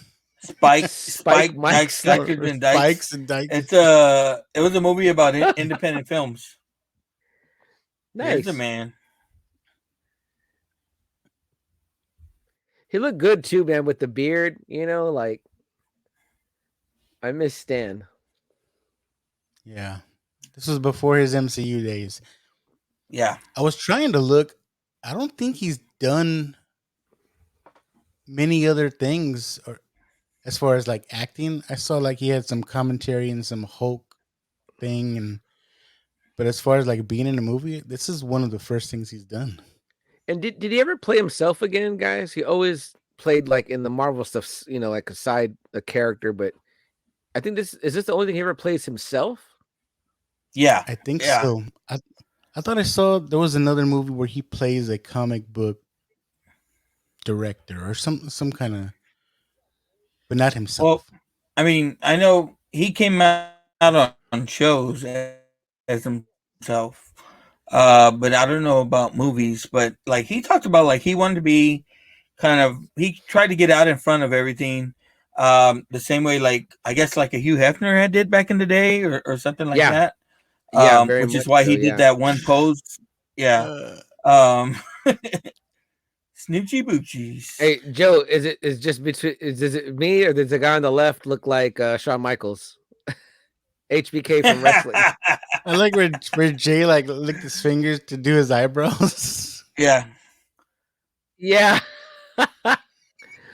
And the other guy looks like a shitty Clark Kent. If you guys look Uh, on Disney Plus, I want to say it's in the special clips from Endgame. They have a Stan Lee special in there. That's pretty good. Nice. I love this Stan speech so much. We called our episode about unconventional love movies. We called it "Love Be a Podcast Tonight" on Just Another Friday Night. I remember that one. That's I where agree. we Like, talked about um, the Clerks romance. That's right. That's right. like where And he's I like, looked up this comic book story. It doesn't exist. There's no vulture soliloquy from Love Be a Vulture Tonight. I like where he's like, what's with all this romance shit? Yeah. Yeah. Well, he talked about Stan Lee. He originally told Kevin Smith, he's like, I don't think I would say any of this if I was talking to anybody. And he's like, it's okay, Stan. We're just pretending. And he's like, okay, Spider Friend. Amazing. I'm like, I love that. Did you get a picture with him, Luck, at Comic-Con? Did you meet Stan? I didn't. Like I tried to get a picture of him from a distance, but it was all Yeah. blurry. But even then, because that was, I I saw don't remember him. the year. Even then, it was a few years before he died, like a good amount of years before he passed away. But he was not looking very good, even at that point. Yeah. I Yeah. He want to came say twice, I there's a remember, couple and things, yeah. I got to see it the first time. Yeah, it's kind of a sad story. It's like his family pretty much exploiting him towards the end. But Right. Right.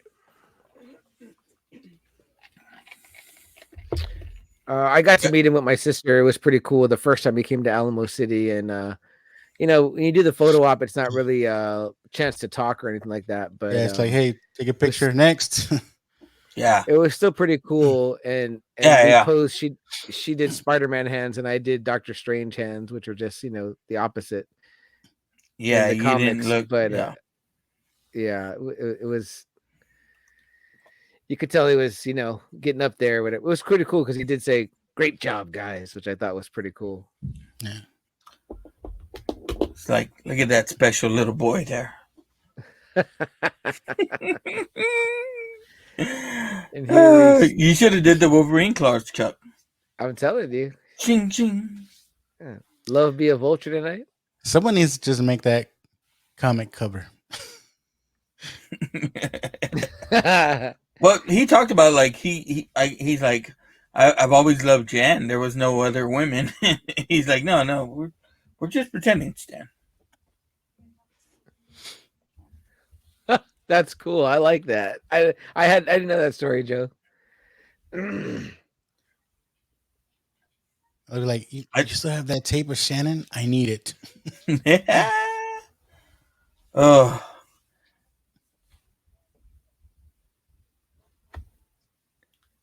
He's feeling the effects. Yeah, Silent Bob's still taking the Jedi mind trick, attempting it. What about this long-haired goon in the back? He's like, I can't stop watching him. Like, what is he doing back there? And they said nothing about him in the commentary, so I don't know who the hell that guy is. And it's one of these things that you watch these movies over and over again, and you can spot different things about him.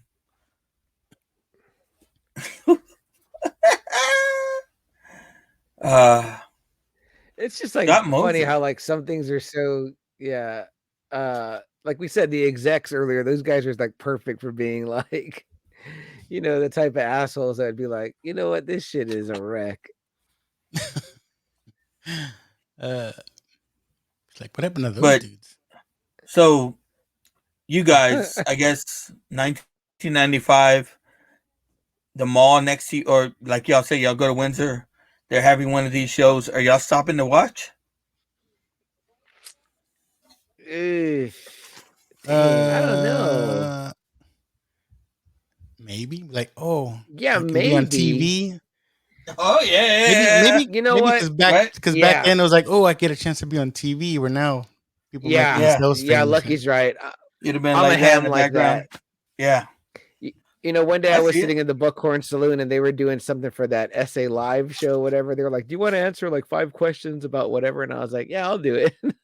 Oh hell, I know Chuck's fucking volunteering for that. I'm sure y'all have guessed. So yeah. It's like now here's this hunk that appears back right from Clerks. Yeah, but this time, Mr. what's Brian his name O'Halloran? in this one?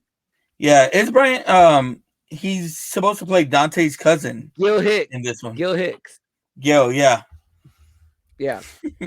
Now did you get to meet him, Luck? No. I met him in Dallas. Comic-Con. He makes the rounds. You met him in Dallas, right? Joe? What a nice guy. Yeah. The nicest, super man. Cool, super nice. Signed everything and was just like, I thought he was really, really cool and down to earth. But like supposed to be here today. At the time I saw him in Dallas, he was just setting up. He wasn't he was actually going to be back the next day to sign. So I just got to shake his hand and just talk to him a little bit. I talked to Ming Chen for a good like 5-10 minutes. So I like when Brian O'Halloran signed my copy of Clerks, the 10-year anniversary. When they show Silent Bob up there messing with the VCR. It's like he has a pair of pliers. What are you doing? He's just like touching the wire. He's not even doing anything. Like it said, Silent Bob's a genius. He's like, he made a CD player out of his mom's vibrator and some chicken wire and shit. Yeah. Oh, fuck. This would be awesome. It's basically the dating game. I don't know if you guys are old enough for that. Yeah. Look, you're not that much older than us. Calm down. But the we'll be back in game? 2 and 2. 2 and 2. Oh, that's Love Connection. My bad. That was Love Connection. You Chuck Woolery. Come on. Y'all know that Chuck Woolery would also host because my dad used to subscribe to Playboy, and every now and then he'd get one of those videos in the mail, and I would pop it in, and it was like Chuck Woolery hosting like the Playboy Olympics, like in the fucking Playboy Mansion, like what, like the courtyard or whatever. So it'd be like, naked chicks running around doing like slip and slide and shit. I was like, this is the greatest video I've ever seen. I like when they introduced. Like, how'd this video get opened? I like when they introduced one of them as Doug, and Jay's like, "Do it, Doug." Do it, Doug. I fucking say that all the fucking time, man. Yes. I just scream it out. Of course, people don't know what the fuck I'm talking about. Chuck, They're did your like, dad "Who's ever Doug?" wonder why those videos came in and it'd be stopped at a certain point? Like, just like it's like, man, someone must have been watching this already. You know, I wasn't very slick about it, so I will say that there were a few times I was. You weren't kind and you didn't rewind. So you need one of I those was not rewind kind to that machines. rewind. I was probably sleepy and tired afterwards. Look at the little boy; he's tuckered out. a crispy sock beneath my body. Wow. Wow. Fuck. You know what? This is this Why is the does it way smell y'all. like bleach? Why does it smell like bleach in here? Ah. This is the way y'all post on that one fucking page, man. I'm like, some of the shit from both of you. You throw Chris Rizzo in there, and y'all post some fucked up shit in there. It's like, man, this is one fucked up game show. All right, y'all are taking us over there. Wait, I gotta bring us back. Fuck. Oh, Dude. What's whoopee? You mean like fucking? Yeah. That's a little too personal. The crowd, they all gas. Oh fuck. Oh, that's funny. It's Chuck right here. Shooter Nah, number Chuck is 3. Gil. kind of Yeah. Chuck is Gil. Oh yeah, definitely. Well, maybe somewhere like the Cheese House. Yeah. I'm like, what the fuck is that? Then he Then said when we I'm go done. golfing.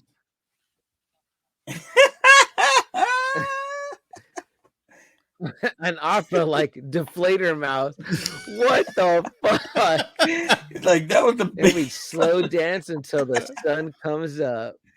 Oh fuck. Wow. And it's funny. The biggest load of crap I've ever heard. Throughout the commentary, fucking Affleck's like, "Yep, you could have had me more in here." Yeah. I say this one often, right, Joe? I'm like, I'm the kind of guy that would beg for sex. I know we can smell our own. Oh fuck! The best line probably of the movie is coming up. Oh yeah. Oh yeah. That Gil says, "You know what I'm talking about, right?" Look. Oh yeah. Like where he's like, he wants you to take your socks off when you're making a whoopee, whatever the fuck you said.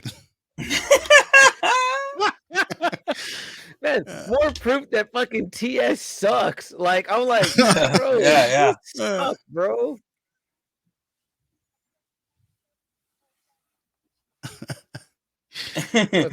You've been changed.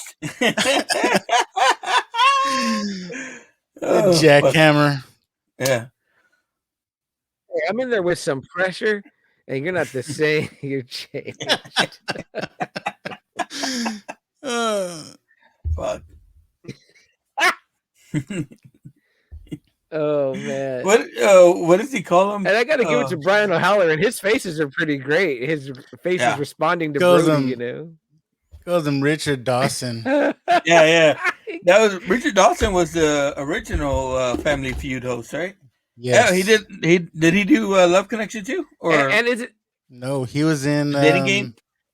The Running Man. No, the Dating Game. Yes, he was. The Running Man, yeah. I thought I told Luck that what's that one Japanese show you watch, Luck? That's just a Running Man, right? What? What show? The Hunger The Games? one. What's that one Japanese show you're trying to get me to watch on Netflix? Oh, Squid Game. Squid Game. It's just a Running Man, right? Squid Game. I still say that other one is good too. Alice in Borderland. It's great. Oh, I gotta check that one out. Yeah, I haven't seen that. I'm gonna check that out too.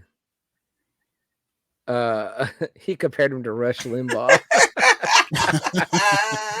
I would say rest in peace, but no, not really. Rest in distress, Rush. Whoa, hey, don't go all political on us, Chuck. Save Oh, that for Friday damn. night.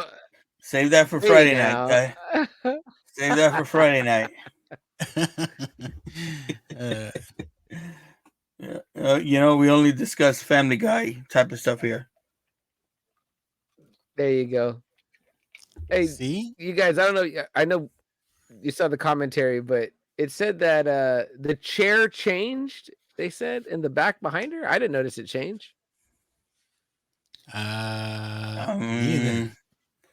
I don't know. Yeah, because Kev said that like somebody kept the podium, somebody kept the chair, and he was like, I don't want nothing from this movie after it flopped. He's like, so that stuff, like whoever has that stuff is like, I guess it's like the only shit out there from Mallrats. Brody's talking about his cousin Walter. You think he's talking about Walt Flanagan? No, he's talking about Walt Flanagan. Yeah. But this is his same cousin that also put the right. gerbil up his ass in the beginning of the story, right? Yeah. How else? I love this shot of the crowd. They're all into it, right? The whole crowd is into it. They're like, Yeah. okay. But like it shows you what those guys see, right? And they're like, yeah, man, we need to put this motherfucker on his own show. So did he come or what? Dude, that's the fucking line. Jesus Christ, man. Some things you just don't ask.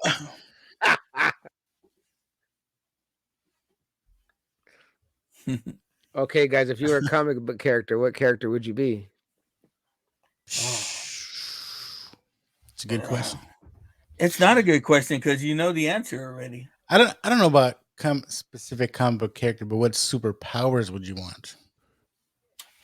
I wouldn't need any superpowers because I'd be rich, and I'd know everything, and I'd have a plan for everything, and I'd basically be a god, and then I'd have a son who is just as kick-ass as me, and he'd take over the Teen Titans and stuff, and that's the superhero I would be.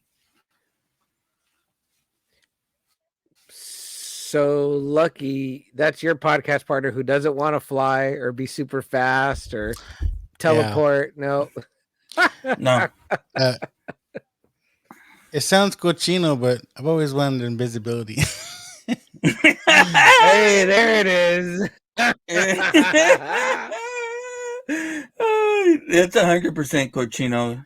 That's going back to our Zapped episode. But it would be like Zap. The boys. I forget the character's name. They would turn invisible. Translucent. But in order to be completely invisible, you got to get naked.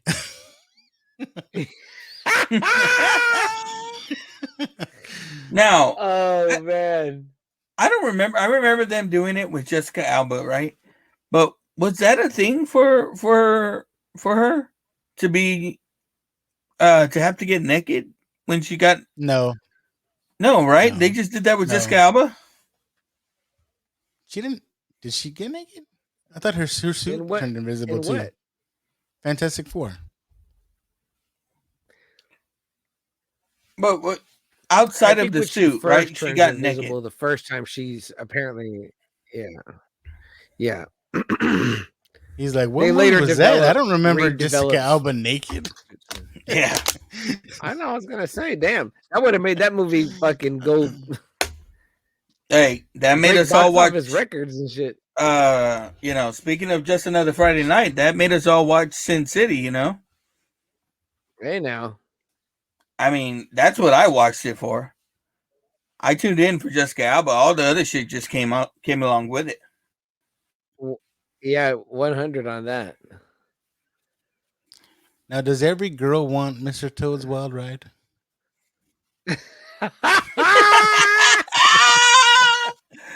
Oh fuck!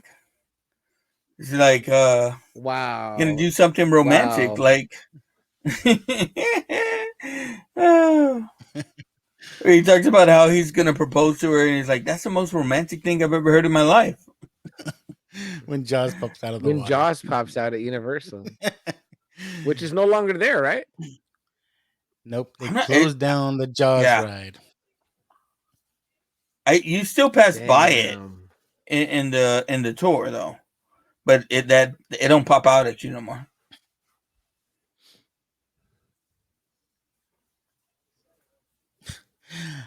I got the coolest picture. My youngest, he was barely 2 years old the last time we were at Universal, and he was so determined. He wanted to take a picture with Jaws. They have like the Jaws hanging, so it's a Oh funny yeah, picture. yeah, that big one. There's this huge ass Jaws, and my 2-year-old little by himself in front of the Jaws.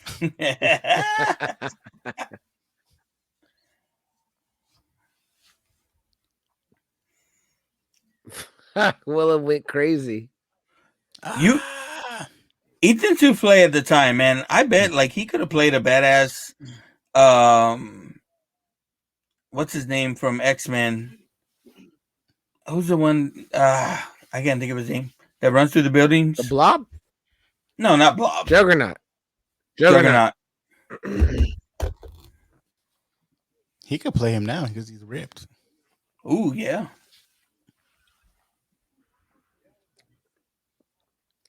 He's like, not you, asshole, the girl.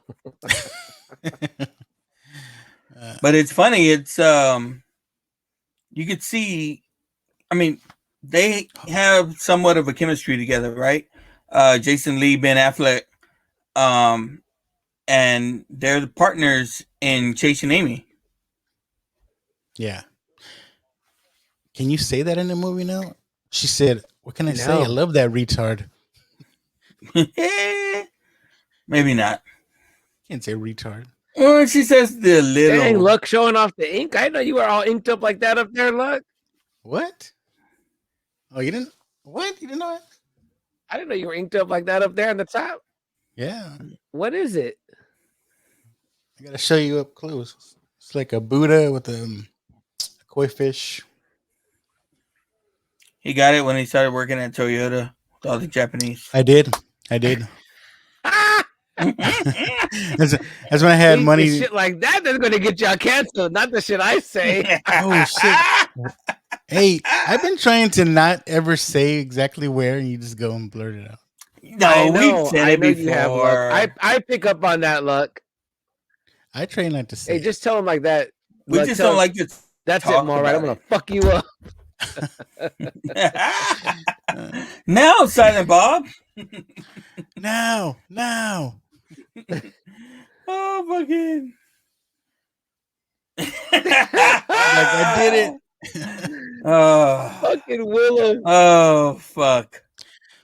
Look, he said, do you see what, do you hear what he's telling her? He's like, who's your favorite new kid on the block? Is it Joey? Call me Joey. Call me Joey. Call me Donnie. I notice it every time. I notice it every time he pops the tape in. Every time he pops the tape in, I see it, and I always mean to pause it, but I haven't done it yet. It says Woody Woodpecker. Is that what it is? It says Woody Woodpecker on it. And then it's crossed out? Yeah. Nice. I've been wanting to see what it was. Speaking of whitewash, look at that audience. Shit. And that's Silent Bob breaks the fourth wall twice. Yeah. Like, come on, just one hit. I love these cops, man. You're like, all right. The generic outfits. Make it fast.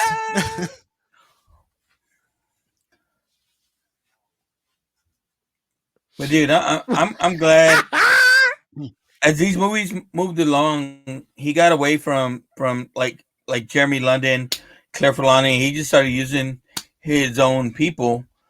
We get Chasing Amy next. I think Dogma's right after that. And you know, I love both of those, but those are led by these guys. Yeah. I think Chasing Amy is really strong, especially the first 20 minutes. I love it. These things. Man, right from Master Yoda himself, Joe. There you go. Adventure, excitement. I like Star Wars. It's Luck that doesn't like Star Wars. What? Get out of here.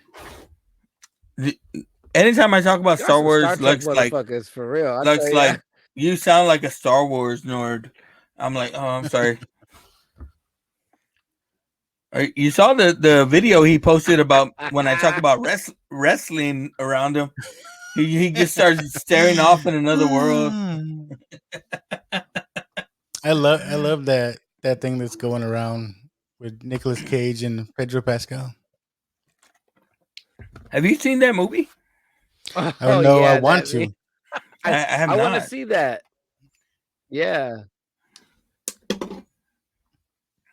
Like, it's funny, right? You're rooting for Brody to get back with Renee, but you're not rooting for TS to get back with Brandy. Like, you're like, He's "Man, such you a fucking pussy. suck, bro." Like, But it's both of yeah, them, he's a really. Like, bitch. I He's a don't like major either bitch. of them.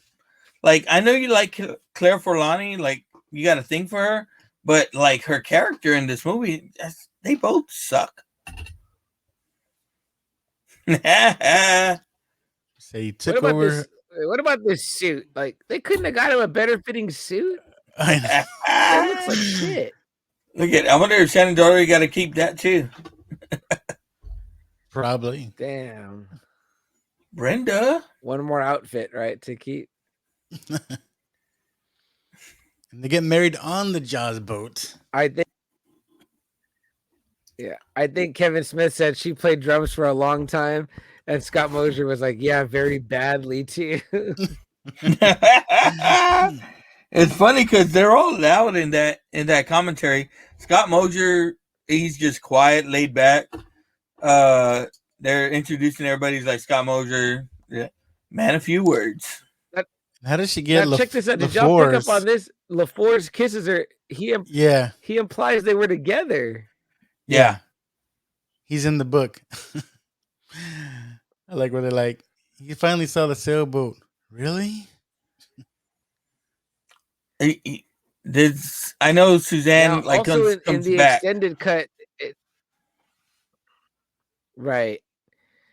And apparently in the extended cut, I haven't got to the end yet, but I have seen the clip that they show more of Ben Affleck getting anally raped than what we saw there with just the hand.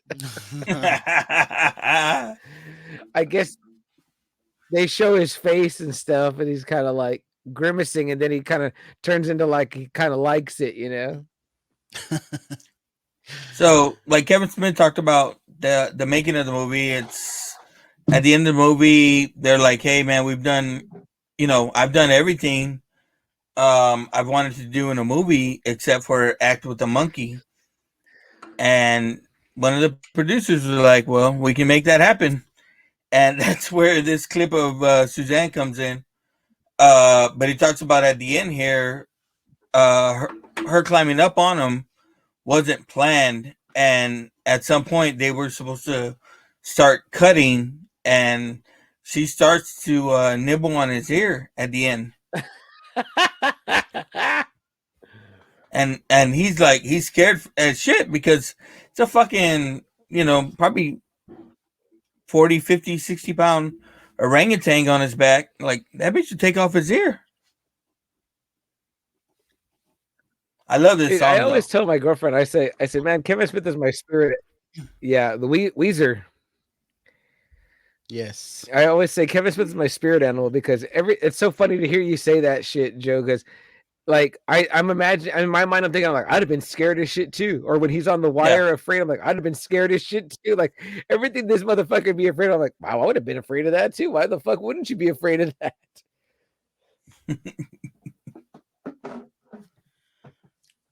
Well, there I'm you just have a it. big pussy too, like Kev, I guess. But, yeah. Yes. No, same. Mallrats. You ready to get into these bits here? Are you ready? I'm good. Yeah, let's do it. Right. Chuck, you know what we're doing here?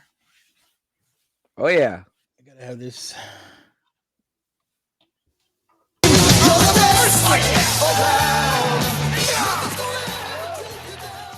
The best part of this movie. I don't know if I can go first on this one.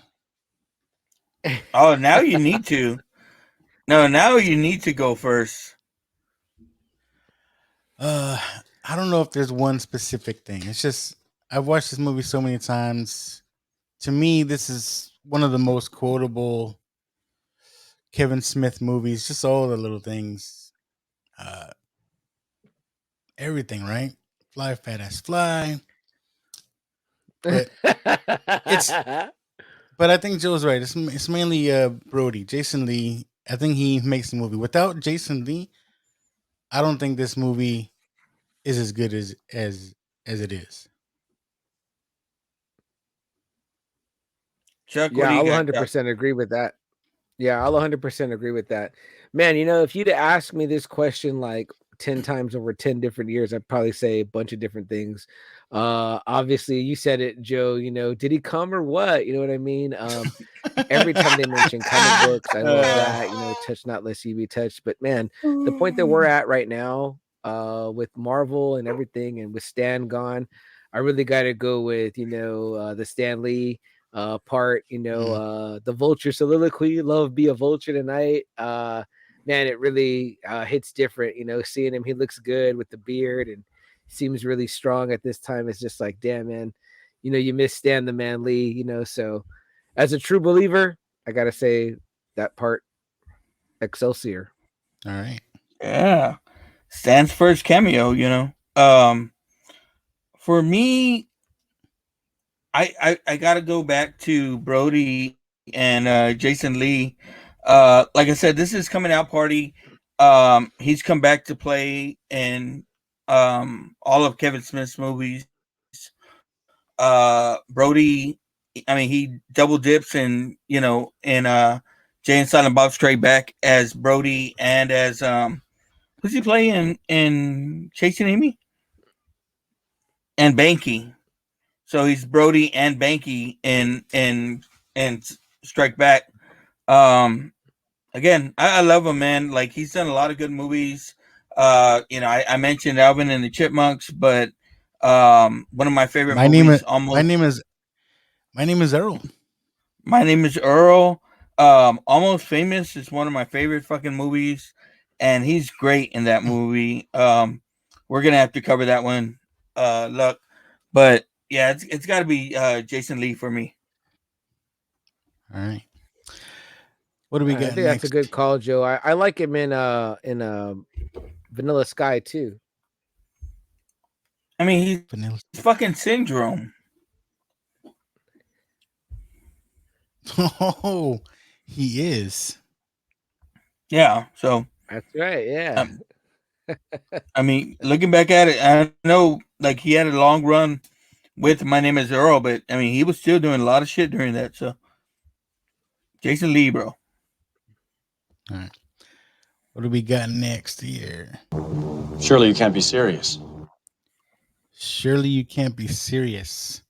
Can you find a bad part of this movie or what you don't like? I think we're probably all three unanimous in saying Jeremy London Yes. or TS. TS. Chuck, what do you think? Yes. Yeah, I would say after these last two rewatches, especially this last one right now with you guys, I really felt it. I was like, man, you know what? And I thought I was gonna have an extremely hard time with this part because I love the movie through and through, but I was like, man, that guy sucks. You know what I mean? Like, I don't even know if that his acting was terrible. It's just the character is terrible. Like, it's like, and I'm not saying that Kevin's writing is bad. It's just that if he was meaning to write a likable protagonist, he Yeah, did. you're right. It's not good. He's a terrible protagonist. I don't want to root for him. I don't like No. him. It's like he's a dick. Yeah. He's a dick. Like, if they were gonna recast somebody, they should have recast that guy with Seth Green. I don't know. Yeah. Oh fuck yeah. There you go. Luck. Yeah. Michael Rooker's more likable than him, and he's the Yes. bad guy. Yes. I'm telling you. Scott Mosier. I mean, shit. You got Walt Flanagan playing two roles in here. Just throw him in that one as well. Shit. It's like, Yeah. did he even have a funny part? I mean, it was all played off Okay. Jason Lee. It's like, I don't know. 95. Whiny the whole 95. Who time. do we He see? whines the whole time. Who could we see playing that part? 1995. Edward Furlong. Yeah, He might coming have off been of too T2. young. Might have been too young. But I say they're the guys they wanted for Jade, Seth Green or Breckenmeyer. Yeah, you're right. You're right. Basically, you can pick anyone off of Road Trip or whatever, except for Tom Green. Hey, he looked like he was using a lot of. I mean, there was 90210 alumni in there. Can we get Jason Priestley? Oh, that'd have been too much. Ooh. Have Brandon and Brenda? Yeah, you can't have Brandon and Brenda, bro. Yeah. Luke Perry, rest in peace. Luke Perry. Although Ian Ziering could have been the guy from Fashionable Male. Dang. Nah, man. Okay, well, if you're doing that, then you put Affleck in the main role. Fuck, Ben Affleck said they should have had Matt Damon. Oh, were they a couple yet? No, it says they met when they were like 10 or 12. So they've been best friends for a long time. What about David Duchovny? You know, X-Files was big. He might have been a little bit too big for the role, though. Yeah, it would have eaten up the whole budget. You know, I got it, guys. Michael J. Fox. Ooh, he would have been. He's too big too. Can't He's like go wrong with Mallrats. the Are you pot. fucking kidding me? Fucking come at me with this shit. 95. Did he have the shakes yet? Oh, no, sorry, that's wrong. Ooh, God, look. God, look. Oh my God. Damn, look. Hey, show some hearts, Alan Bob. Yeah, for real. He just came out with it. I love Michael J. Fox.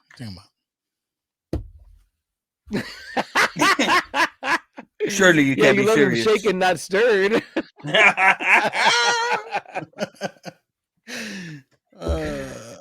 All right, what do we got next here? Let's see.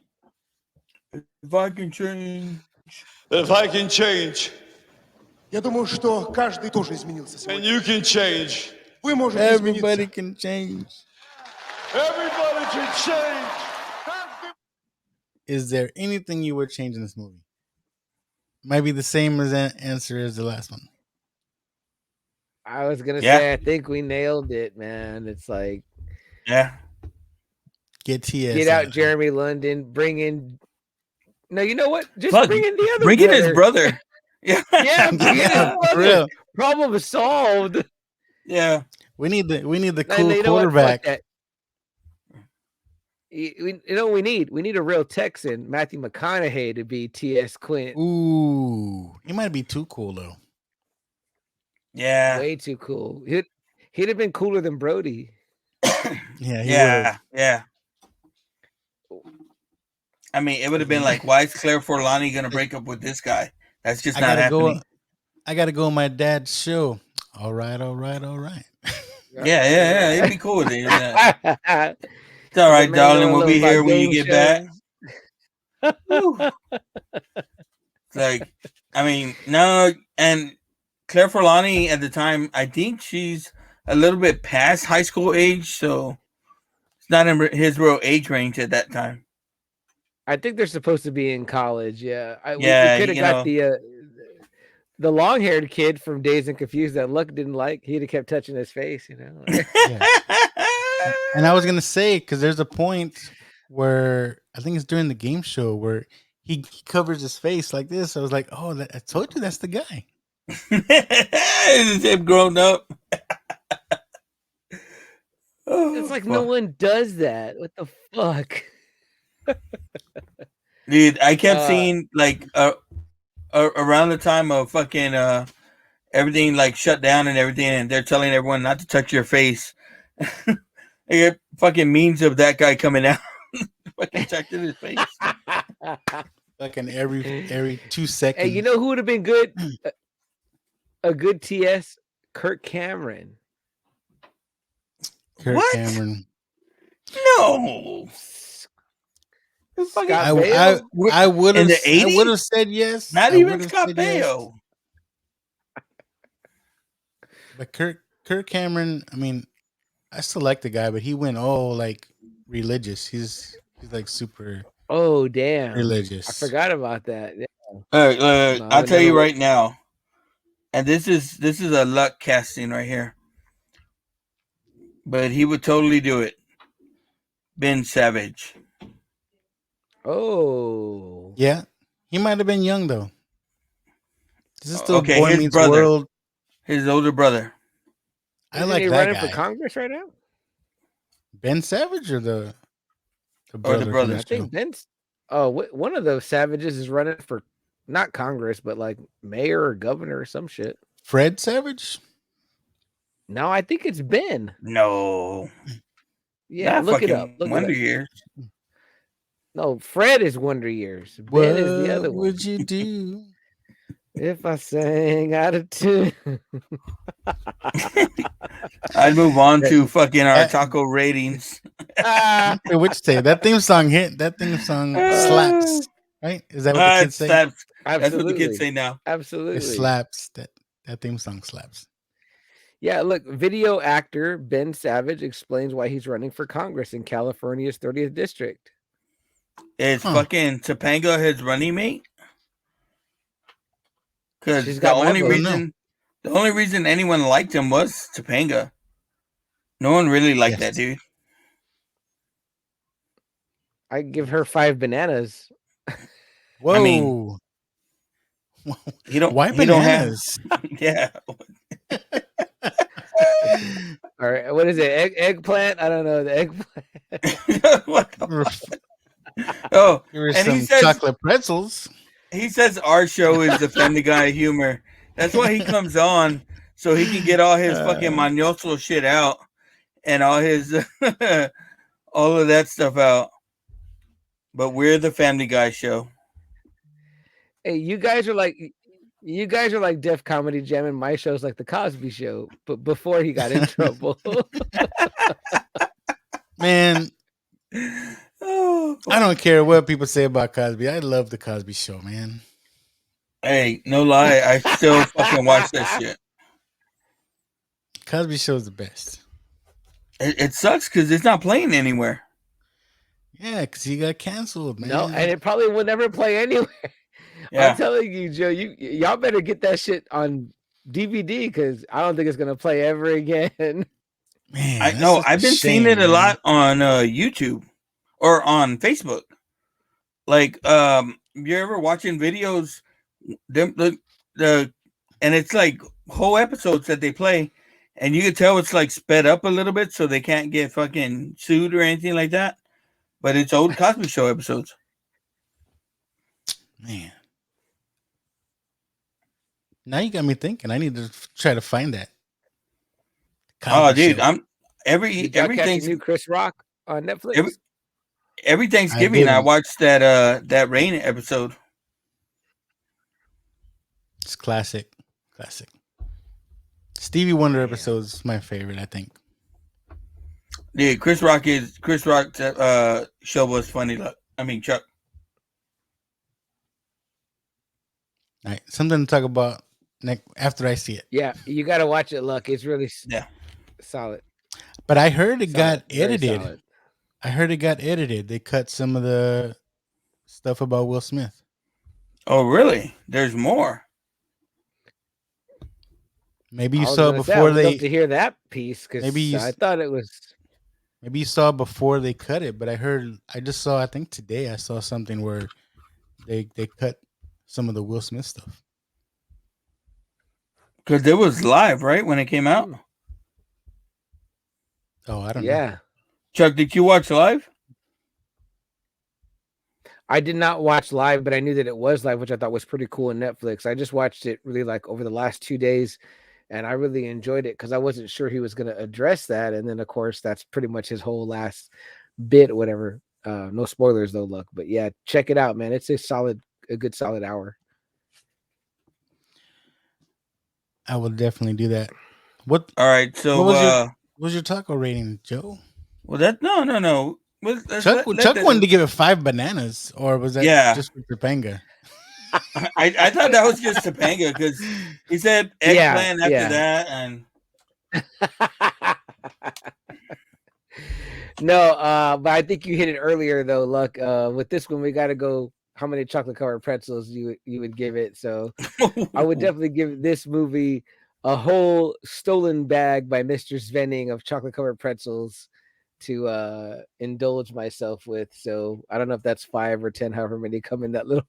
I've never been to a mall that had chocolate covered pretzels like that. So I can Really? just Yeah. a whole bag of Again, flips. A whole bag of flips. Lux from the north side, all their malls have chocolate covered pretzels. Come on, come on. I'm definitely with you. However many you're in I'll get a large bag, right? Chocolate covered pretzel, but they have to be a little melty. Yeah, They're a little melty. little melted, They're a little melty. But Damn, really they are exquisite. exquisite.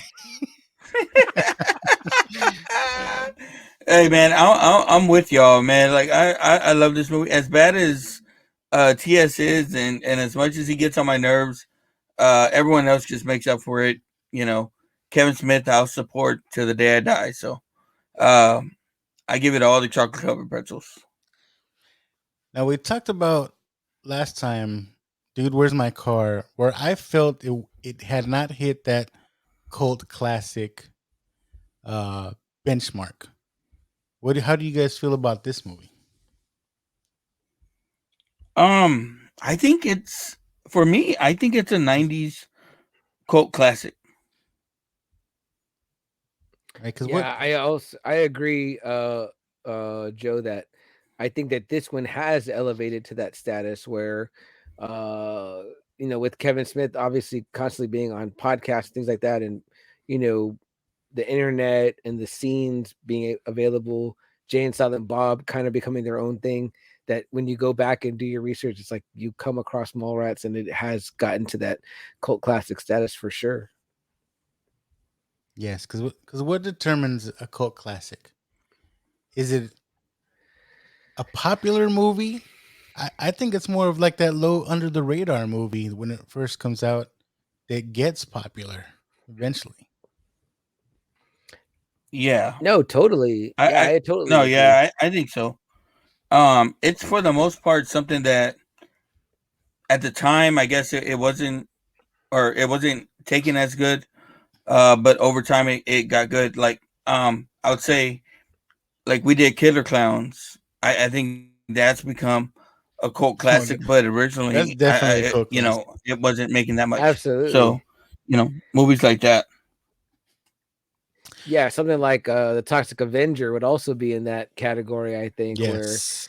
its reputation over time has made people go back and watch it, because I think even they said it in the commentary a lot that they were like, it didn't have a life at the theater at all, but it got a life on DVD, which they were like really shocked by. Even I think even Walt and Brian were saying, they're like, yeah, we still get checks for it when it runs on TV. And they talked about how funny it was, the TV edits, like, certain Yeah. things, like they zoom in some scenes too much because they got to cut out like the Coca-Cola cup and the lines that they change. I think they say, I think they can't say fat ass, but they could say badass. So Fly Yeah. badass. it's fly badass fly. Yeah, and they cut out the tits by like zooming in like above where the tits are or whatever, so the scenes look like funny, like it doesn't make a lot of sense. But It's more grainy because I- it's zoomed in. yeah, and Well, I'm like, why would you air this on TV? But okay, yeah. Kevin Smith talks like- about like they zoom into his bald spot that he didn't Yeah. know he was getting until he filmed that fucking scene. Now did you guys hear, it's been a few years, but they were talking about, Kevin Smith was like promoting it. He was like, we are gonna make a part 2. He was like showing pictures with him and the old cast members, and like it was good. It looked like it was gonna happen, and then it didn't. I think it's all about the ownership rights, and that's Yes. probably why it got canceled, or it didn't get run. At the same time, I think he was looking for streaming backing, and as you can see, like the movie's not fucking streaming, so it didn't have no backing at the time. But I could see it coming out. I want to say he's talked about it again more recently because he doesn't like to talk about it too much, but I think Clerks Clerks 3 in the long run has been a hit for him.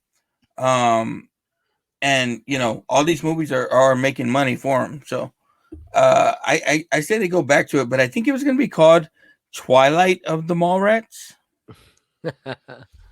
Yeah, I know it was some kind of ownership thing. I don't know if it was the characters. He couldn't use the characters or what have you, but it's kind of sad, especially for filmmakers. Like, it's something you created, but yet you can't use it. It's like, And especially if it like bombed for the studio or whatever, it's like just let him have it. Like, why are you holding on to it for? I mean, like it's almost kind of like they're giving it validation by showing it like, oh, it could have a second life. Because I remember I heard about that a long time too, and it kind of seemed like, oh well, shit, he did the Clerks 2, then now we got Clerks 3, and he's done the Jay and Silent Bob reboot.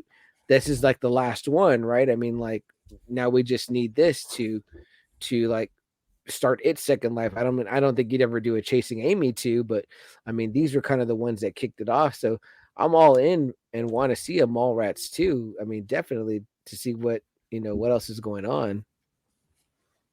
oh, show. I was a little disappointed because, Yeah, like you definitely. said, this is number 2 for me besides Clerks. Okay. And again, it looked like everybody was coming back for it. Like everyone was cool, except for Jeremy London. Yeah, you don't need You to know be. what? They Bring in could have, Breckenmeyer. yeah, maybe TS died in a pool doing too many backstrokes. That'd be justice. Yeah. After they got married on the Jaws ride, he One fell second. off and he fell off the boat and drowned. See, there he goes. Potty break. There he goes. I I'm thought I leaving was this going to in, be Joe. first. I'm leaving this in, Joe. I knew it was coming. And I'm not gonna lie, I'm feeling it now. So I was like, okay, it could be me, but I feel like we're getting close. You know what I mean? So I might make it through. How would you rank the Kevin Smith movies? Let's go. Can you do 5? I don't know if I can do 5. I can maybe do a Mount Rushmore, but it would definitely be Clerks, Mallrats, Chasing Amy, which I know is easy because it's his first 3. And it probably would be Dogma. So I guess it is like his first 4 or whatever. So that's how I guess I would do it. What do you got, Luck? No Tusk up there. No Tusk for me. Yeah, I saw it once. That was enough. Yeah, that's probably mine. We'll just say Mount Rushmore, right? We don't have to put them in order, but yeah, definitely Clerks, Mallrats, Chasing Amy, and Dogma, for sure. But now you got me curious because you said 5. Like, if you could do a 5th one, which one would you throw in there? Ooh, see, you're making me think, right? I will say reboot just because I haven't seen Clerks 3 yet. Because I do like Clerks 2 a lot. Hey, Joe, we're talking about your Mount Rushmore of Kevin Smith movies. What are your top 4? Clerks, Dogma, Strike Back.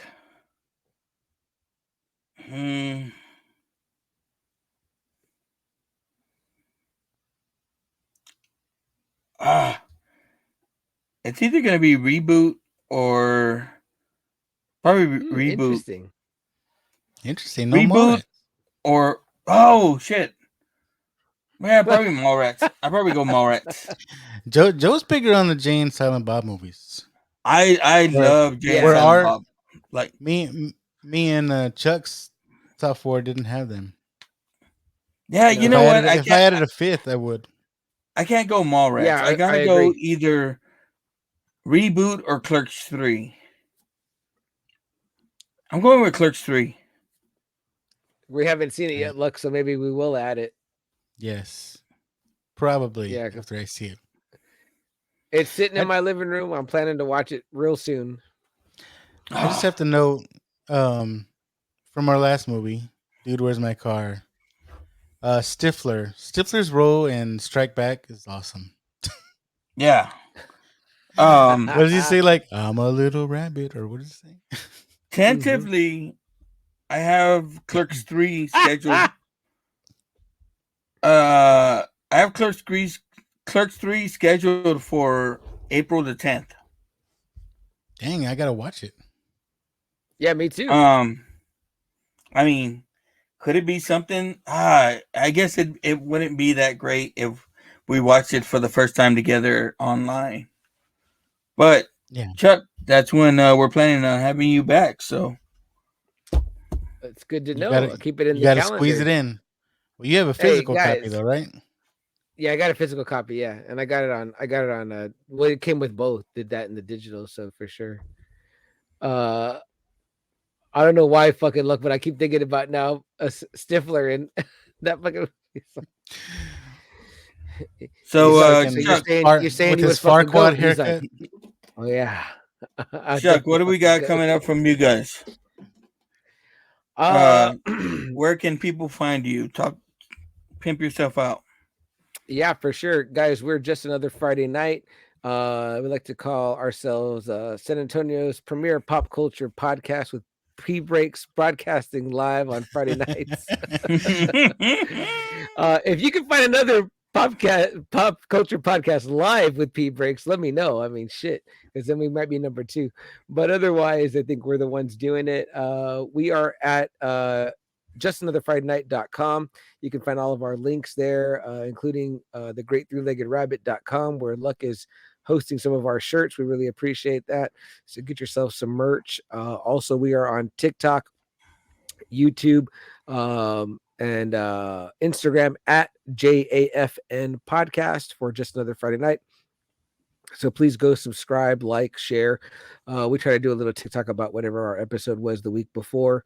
We just did a great interview with a guy that's putting on his own little comic show. Comic Arts San Antonio. It was a really cool interview. Look, I think you'd enjoy it or whatever. The guy seems really cool. He's making it comic book specific. So just writers and artists coming here to San Antonio over at Wonderland on March 25th. Give that episode a like and listen. And then Yes, next sir. up for you guys, I'll break the news here first. It might be an early episode. It might be on Thursday of this week, but we got The Last of Us just wrapped up, and we're excited to talk about that show. So if you guys get to hop on in the comments, we'd love that. Again, justanotherfridaynight.com. We're on Facebook and YouTube live.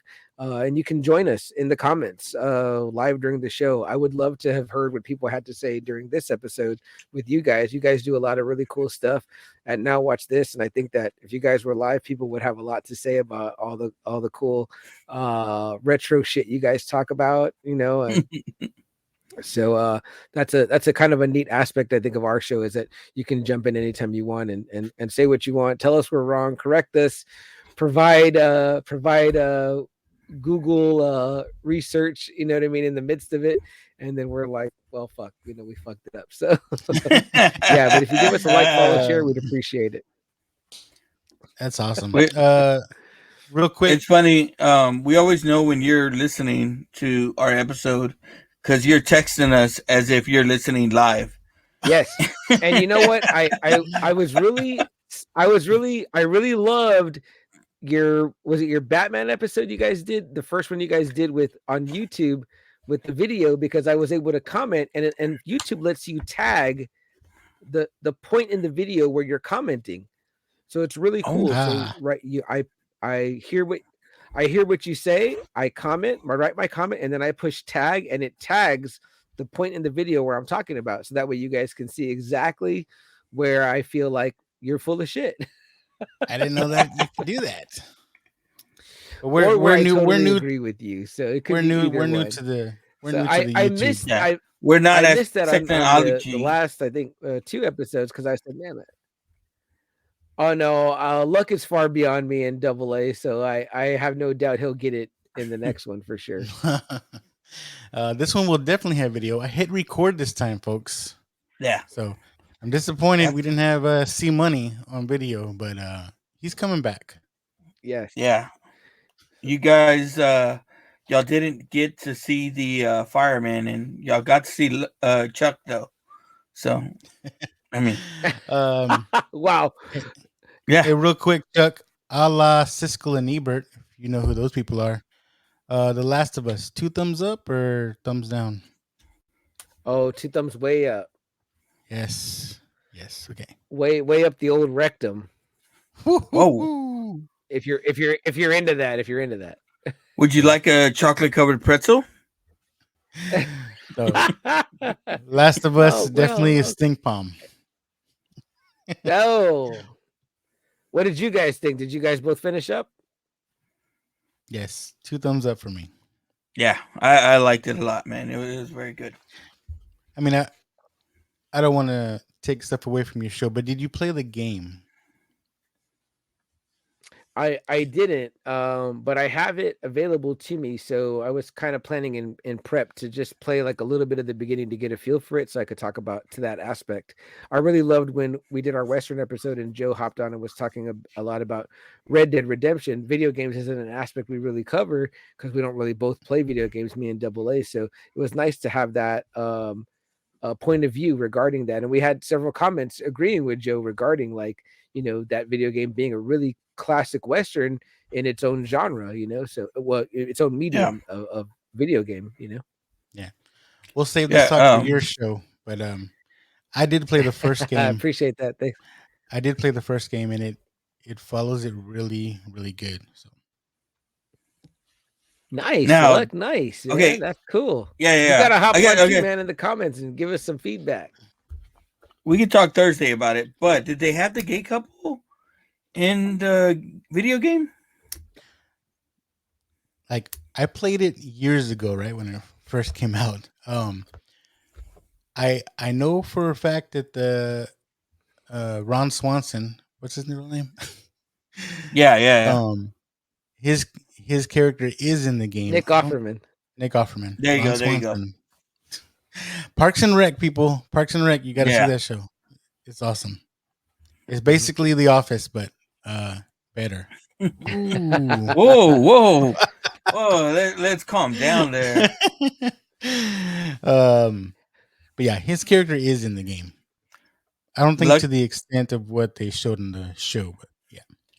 Luck thinks Friends is better than Seinfeld too. That's a fact. That's a fact. I'm gonna get haters now. Oh, yeah. Because I never really got into Seinfeld. I never really got it.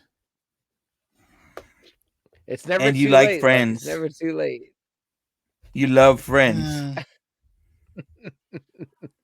Friends has nipples, though. You know what? What? Double A has watched some Friends, and I've watched some Friends too. It's not better than Seinfeld, but I have watched it. So, were you guys watching afterwards of the episodes of Last of Us, the little like show kind of commentaries that were coming out? I didn't realize it was there until like maybe like the 5th episode. So I haven't watched like the first ones, but definitely the back half. I haven't watched them either. I gotta watch those. They're good. Yeah, they're pretty cool. They're right after the credits, and they're like maybe 5 minutes, if that. Yeah. But they talk specifically about what you guys were asking, and they say that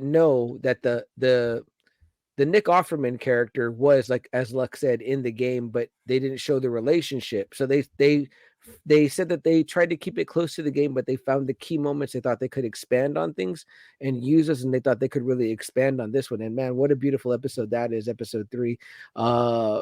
Your beliefs on love or not, but I mean, that's a strong episode no matter who you are, you know what I mean? So I thought that was really cool that came from the showrunners and not from the game itself, that they created that more fleshed out relationship that made you kind of feel more potently about that. My sister's trying to catch up, and she just was like, said she was moved to tears pretty much by it, All I know is Pedro Pascal has just been blowing up. And I didn't know he had San Antonio ties. And he's eating it up. Yeah. I don't know if you can tell, he's eating it up. Yeah. Absolutely. He's having fun. He was quick ass at the Oscars. Yeah. But he's not Mexican. He's Chilean, right? Chilean. Believe so. He's somewhere South America. From Chile. But we He's put Chile he's on our still tacos though, Latino. so it's He's still he's Latino. still the raza. He's one of Yes. us. He's still one the of us. gente. He's Yes. still the One gente. of us. One of us. He was in Narcos. Hey, we're Come on. claiming him. We're claiming him. Hey, we're claiming Pedro Pascal for us. So all right. All right, Luck. Are you interested to see in what we got coming next? Yes. What's next? Now, Joe's got the schedule. I'm just running blind here. Penciled in. Our music episode's supposed to be coming next. Oh, I don't know if I'm ready. I need some Yeah. music from I'm you. excited for that. I need some You're music ready, from you. Luck. You're ready. I gotta I told see. Double A that too. In How our can we music air episode. this I one? said, not ready, but How can we air this one? I gotta like limit to like 3-second clips so Yeah. the AI doesn't catch that I'm using a real song. Now, if I could push that down. Look it up. Look up however long it is and play the clips as short as they can be. I can move that one down, and we can make that more of a shutdown deal. That's gotta be more. We need more prep time on that one. I gotta get all the clips. Now we're scheduled to go back to Gotham for Batman Forever. But we just came out of Gotham, so I throw another one up there, and we have Born in East LA coming up, Roadhouse. Like I said, we got Clerks 3. Oh. We got Young Guns, and we got Stripes. Now, I say we maybe try to get something current in. All right. I like the sound of that because you know what? I gotta say something, guys. As a fan, as your number one fan, I will go ahead and take that title. I say this: Luck has often vied for something new, and then he kind of gets shot down, Joe. So you got to give Luck something new. Oh, here we go. And what have I ever shot him down on? No, wait, hold on. Hear me out as a fan, right? We know Luck is a big Rocky fan. We've heard about the nude poster in his bedroom over the bed from you, Joe. You heard talk about that. So we want to. I think that you owe this man Creed 3. You owe him Creed 3. I think, Joe. You got to give the man that. What do you say, Luck? Well, we won't be able to talk to the movie because it's still in theaters. But yeah. I can get a copy. copy. You know what? Have you seen it? Have you seen it, Joe? I have not seen it. I've not seen Creed 2, so I'd have to watch both of them. Oh my god. Okay, well, even if you do, I know sports Lucky's a Rocky guy. Lucky's a Rocky fan. You know what? Let's just do a Rocky episode. Let's do Rocky 4. And the shooting down begins. Oh, I'm down for Creed. No, I'm just saying not where we're necessarily watching an episode where we're not watching the movie. We're just talking about Rocky in general. Okay. How about that? I mean, I like that idea too. Not even that, Luck, but if y'all did cover Rocky, the original, it's like you're going back to the 70s. Normally you guys are in the 80s, early 90s, but you'd go back to the 70s for that. And not only that, but it's an Oscar nominated, Oscar winning movie. It's a classic. I mean, and you obviously have a lot of love for it. I just like when you guys talk about that stuff.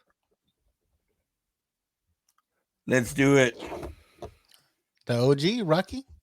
Yeah, I mean, all right. Chris or somebody's gonna complain that Chuck basically told us what episode to do, and we're just Chuck's little lemmings, and we're gonna do it. So, yeah, no, let's go. If Creed 3 was out on video or digital, whatever, I would definitely do it. But I'm down for that. But let's include it because I'm gonna watch 2 and 3. Okay, yeah, we're gonna be watching the original, but we're gonna get down on the whole 15 movie franchise. Is it 15 fucking movies? No. Oh, I was gonna say. I think it's Creed 3 would be part 8. I think. And we're not talking about the stupid movie that they cut Rosie the Robot from. We're not doing that shit. Whoa. I mean, that was just a I different wouldn't take mind on it. seeing that cut. I Yeah, saw I it. wouldn't mind seeing it just to see it. That's how much I love the franchise. Look, where I can I saw watch it. it at? Can I watch it somewhere? Or? I don't even remember. uh, Hey, look, I don't Joe, remember. I'll tell I'll you look guys it up. this. I'll look it up. My nephew has one of these MetaQuest Oculus virtual reality things, right? And he plays on it or whatever a little bit at a time. I don't let him play too much because I think it whacks out your brain. But he's too young for it. But don't call CPS on me. But either way, the point is that I saw that they had that Creed game, right? And I said, hey, mijo, buy that game. Let's buy that game or whatever, so that I could check it out. Yo, this shit is dope, y'all. I mean, it's really cool. You can be Rocky, you can be Creed, you can be Apollo, you can be Drago, you can box against them. It's got the real voices like Michael B. Jordan, at Oh, it's least pretty his badass. voice. And you can hit the speed bag, you can hit the heavy bag, and I was doing it for a while, and I was like, I got tired. I was like, shit, I'm windy. It's pretty cool. It's pretty Like, cool. I'm not even hitting I like. anything, and I'm tired. I'm not hitting nothing. Yeah, I'm tired. I'm I like windy. this. I like this. I like this so much. I said, man, I want to try that NFL game now, because there's kind of only a few games on that system that are like official games. The rest of this shit is just like some type of weird, I don't know what else. But they got that NFL Pro Era, and I was like, damn, I want to check that shit out next. Like, I thought that system was kind of, bourgeois. I was like, nah, you know what I mean? But now I see, I Yeah. was like, oh, this shit's kind of cool. Hell yeah. Hell yeah. Hell yeah. Me and Luck gonna start another podcast called Now Play This, where we play video games and talk. I told Hey, I'm Luck there the other for it. day I'm there for when it. we were at the game, we should have just been recording there. We should have. But you're all over making reels of me eating tacos. I was eating Hey, tacos, and I was over here that was a good recording reel. me. Luck was like, "Hey, put this out, so maybe our next guest will get us Spurs tickets too." I was like, Come on. "All right." Hey, I will say this. You know what? I don't run in fireman circles and have fireman money. I cannot offer that to you guys. But what I will say this is, why don't now watch this and just another Friday night catch a Brahmas game. San Antonio Brahmas are out there right now. The Rocks, I'm down for that. XFL. I think that would be pretty Yeah? badass. I'm down Even for that. just some tailgating. Even just some tailgating would be really cool. I'm Hey, down for let's that. set it up. Let's set it up. Are we at Horns home or away forward, this guys. weekend? Horns forward. We're home this weekend, but I got a Bigfoot conference to go to. Oh, yeah, you didn't hear that. Yeah. Bigfoot conference. I'm gonna laugh. You're gonna go in there and they're gonna be watching Harry and the Hendersons. Is Bigfoot in town or what? Yeah. Did you see the sign I got for from the flea market? I hung it up outside. I want to let everybody know. I told him he's gonna go in this conference. Gonna be like 5 other people there. Hey, Joe, did 40 going on Facebook. Wow. Oh, sorry, Wow, 40. you guys are too 40. much. Yeah. Joe, now did you see Joe, that our last episode, we had several we met with the promoter of the comic arts San Antonio show, and he's having Yeah. several people come out, and one of his writers he's got coming out, she writes a Bigfoot comic book. Oh, really? It's Oh, pretty it sounded pretty cool, yeah. I've seen a few that are out there. She's gonna be at the conference. Hey, Yeah, hey. she'll Monica Gallagher. She wrote for Dark Horse and Omni Press. Her Bigfoot comic book is actually based in Texas. It's the biggest Bigfoot. Come on, Joe. You gotta I'm support gonna it. I'll look it up. The biggest Bigfoot. Hey, maybe we all get together at this conference. And where's it at? I'm not In saying my I'm neck of the opposed to it. woods? It's in my neck No, of the no, woods? no, no. Not at the Bigfoot conference. I'm saying at this show that Chuck is promoting. Oh, yeah, at the Wonderland Mall? Oh, Yeah. where's the comic arts? The comic arts show is going to be at Wonderland of the Americas. Why Yeah, not I just say call we it go there. Crossroads? Crossroads. Yeah, I don't know where Joe's Bigfoot conference is. It's going to probably be the same place where he says the AEW wrestling matches happen. And see, that shows how well you listen to our show, because Luck said they happen in the parking lot. It's BYOC. It's Yeah. BYOC. Bring your own chair. Bring your own chair. Oh, I thought it was bring your own cryptid. Bring your own cryptid.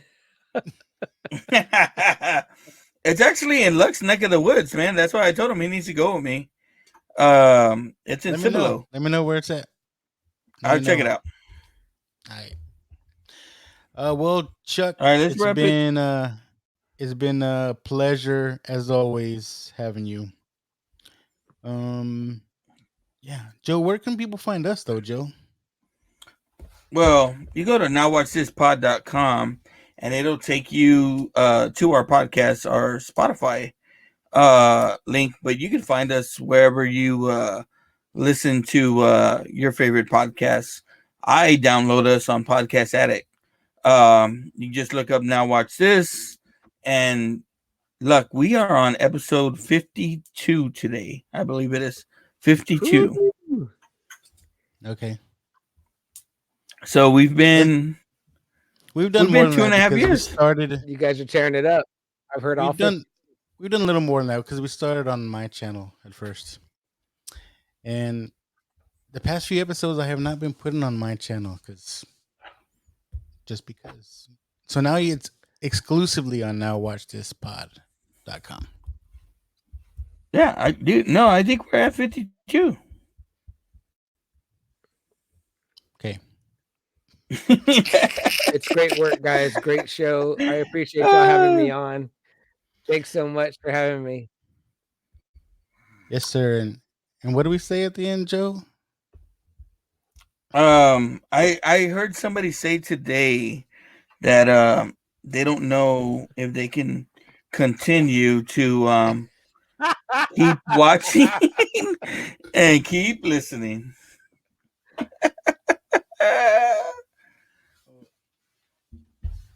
There it is. All right. No. Thanks, everybody. We out. Thank you, Chuck. This is crazy. This is crazy. This is crazy. Hey, life's a risk, carnal. Tell me something, my friend. You ever danced with the devil in the pale moonlight? I do a great impression of a hot dog. Billy likes to drink soda. So am I to understand that you men completed your training on your own? That's the fact, Jack! Come on, seriously, who is that? I only came here to do two things, man. Kick some ass and drink some beer. Looks like we're almost out of beer.